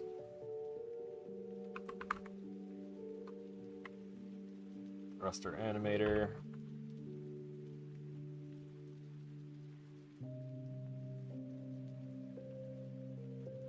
Dot play.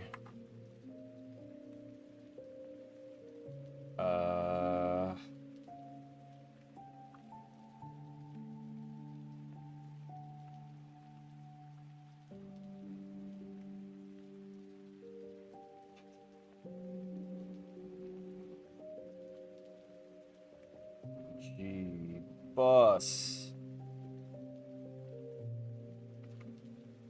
Normalize time. There was like 5 overloads on this thing. Why are you only showing me like 3?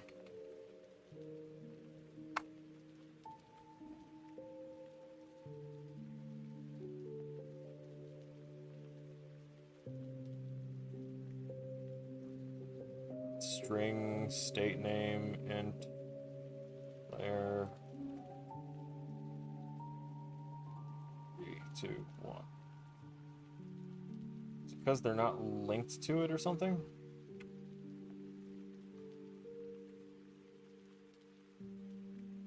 I'm just doing that for right now so that way it stops being red and angry and yelling at me. So yeah, man, lately a lot of games have been buggy or incomplete when they were complete 9 years ago. They remastered it and made glitchy for Until Dawn. Aw, damn. Until Dawn was a great game. For the same 20 years ago for Star Wars Battlefront. Yeah. I'm gonna say that there's like I'm gonna take us to the chatting scene. We never use this scene anymore, and I'm obviously stuck on a little animator hiccup that I'm not about to like jump into new parts of code to start something new when I'm not done with this part yet. I'm going to continue my process after the stream, but I think 2 of the biggest things that are contributing to the issues that we're experiencing in the gaming community and with, you know, bugs, remasters, all this stuff, it's all boiling down to one of the biggest problems in, you know, just industry and in the world at the moment, and that is financials. It's money, it's greed, it's all this shit, because money based, they're the people up top that are looking only at money and care only about money and believe that money is something real and believe that it does give them some measure of power. They just want more of it. So the logic there is to go by what their experience says will give them money. And in that breath, you have the reason for all of the remakes. You have all the remasters. You've got all of the planned things to revive dead franchises. And that's because they're gold digging. They're grave robbing, essentially. They just want to go ahead and find what's already been played out for cash and part it up and sell it again for more cash. Right? That's one thing that's killing things off really harshly, in my opinion. And second is, yet again, still another problem with financials and in the industry, is that for all of the extra money that they are charging for development cycles and for the cost of development to have increased so exponentially and substantially, and yet artists and, you know, game developers and stuff are still, you know, really struggling to make ends meet, while the CEOs and the managers and all that stuff in the companies are doing pretty decent. And that's why they have no problem firing waves of developers and coders and all this stuff to go ahead and just bring in the same kind of person, but with less experience and less self-value and self-worth, so that way they perform for cheaper. And when you perform for cheaper and get people that know less, so that way you can groom them to be so down on themselves that they will just do what you want for whatever cost you say, you wind up getting lesser quality products. Because you've got a bunch of demoralized people that are banking their entire livelihood off how well something is UV'd or how much content they're making, actually. Say that. And the reason I brought up the UV thing is because a lot of the scrapping and rehashing that they do is just making skins for things that never needed to have extra skins. I personally don't understand the craze of making first-person shooter games and making one of the collectibles for you, the player, that cannot look at your body, skins. Why am I spending money to look good for other people in my video game?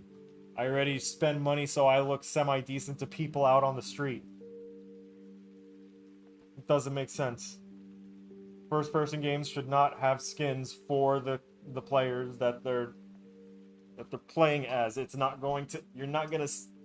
Unless you've got like some dope animations that fire off semi-regularly that show your entire character, it doesn't feel like that's justified.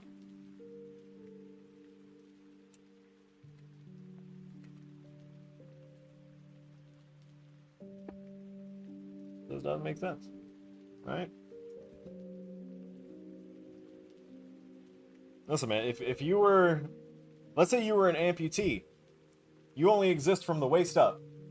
You ain't got no legs. You're Lieutenant Dan. Lieutenant Dan, why'd you go out and buy that pair of pants?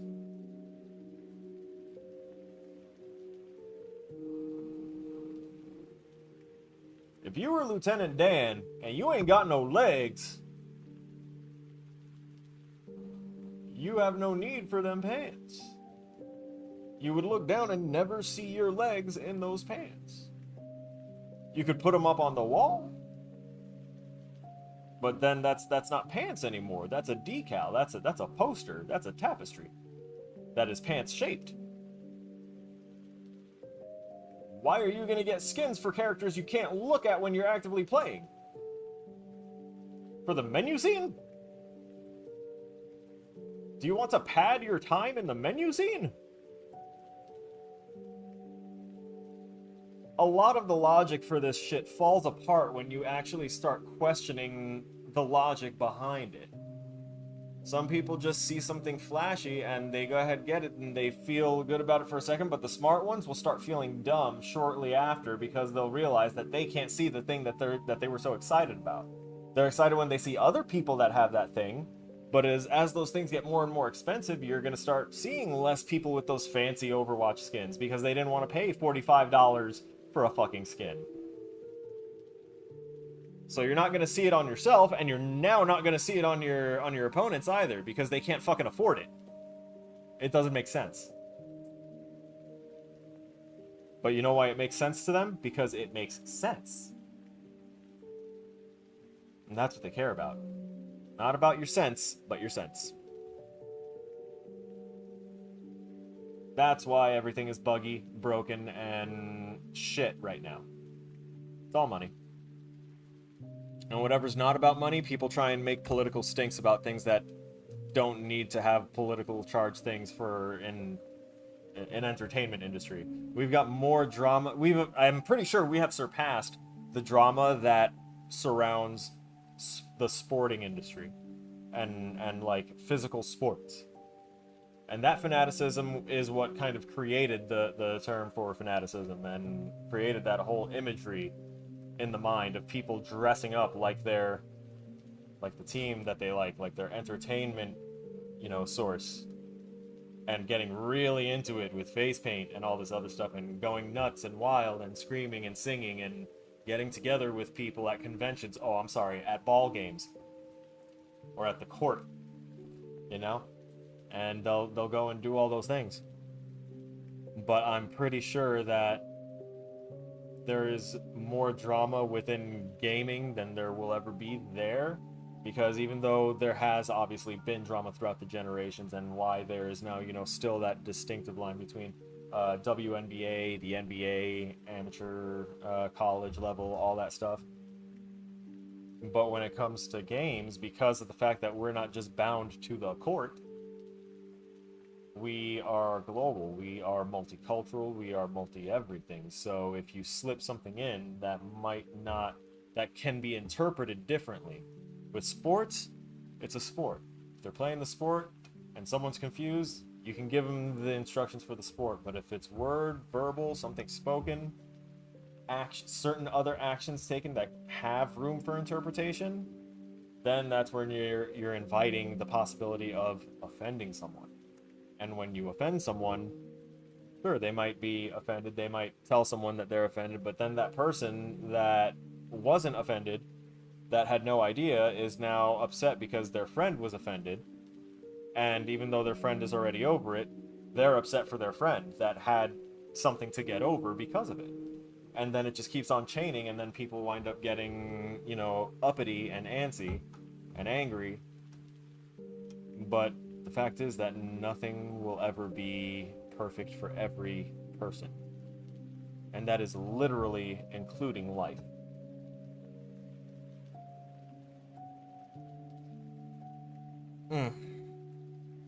Anyway, I did a whole lot of gabbing, a whole lot of chatting, or a whole lot of nutting.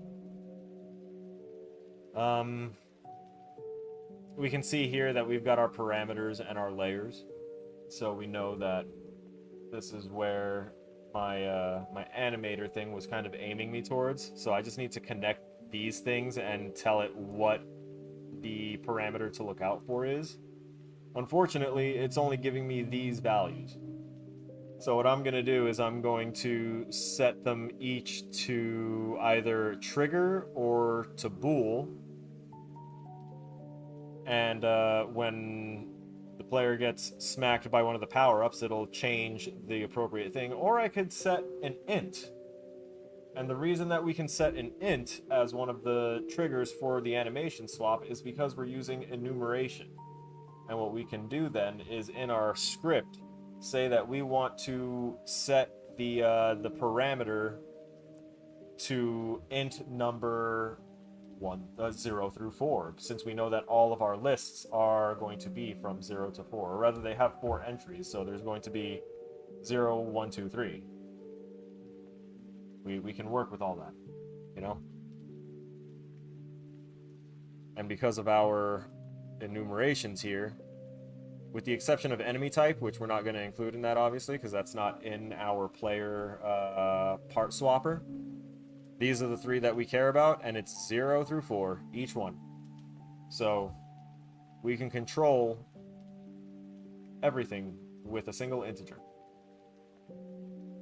Be it 0, 1, 2, 3, or 4. Okay. That's why I like using enums. It may be a little bit more circuitous to write out the switch statement and everything, which I will be able to, hopefully be able to show on stream on Sunday. Tomorrow I'm going to be taking some time to do my combat design character work and I'm going to probably try and catch up on this a little bit more. See if I can get at least our player to be, on screen, mobile, and then I'll try and figure out how I want to constrain our player, right? Because if I'm going to be going sideways, I need to know if I'm moving the entire map towards our player, or if I'm having the player go across the map and then just kind of staying within a constrained camera range. It'll probably be that second one. But these are all things that I still need to take into account, and I also need to write down all the ideas that I've had to get this operational. Because I haven't been turning in any documentation, because I don't document things before I start, because I can't picture it right. My brain doesn't work like that.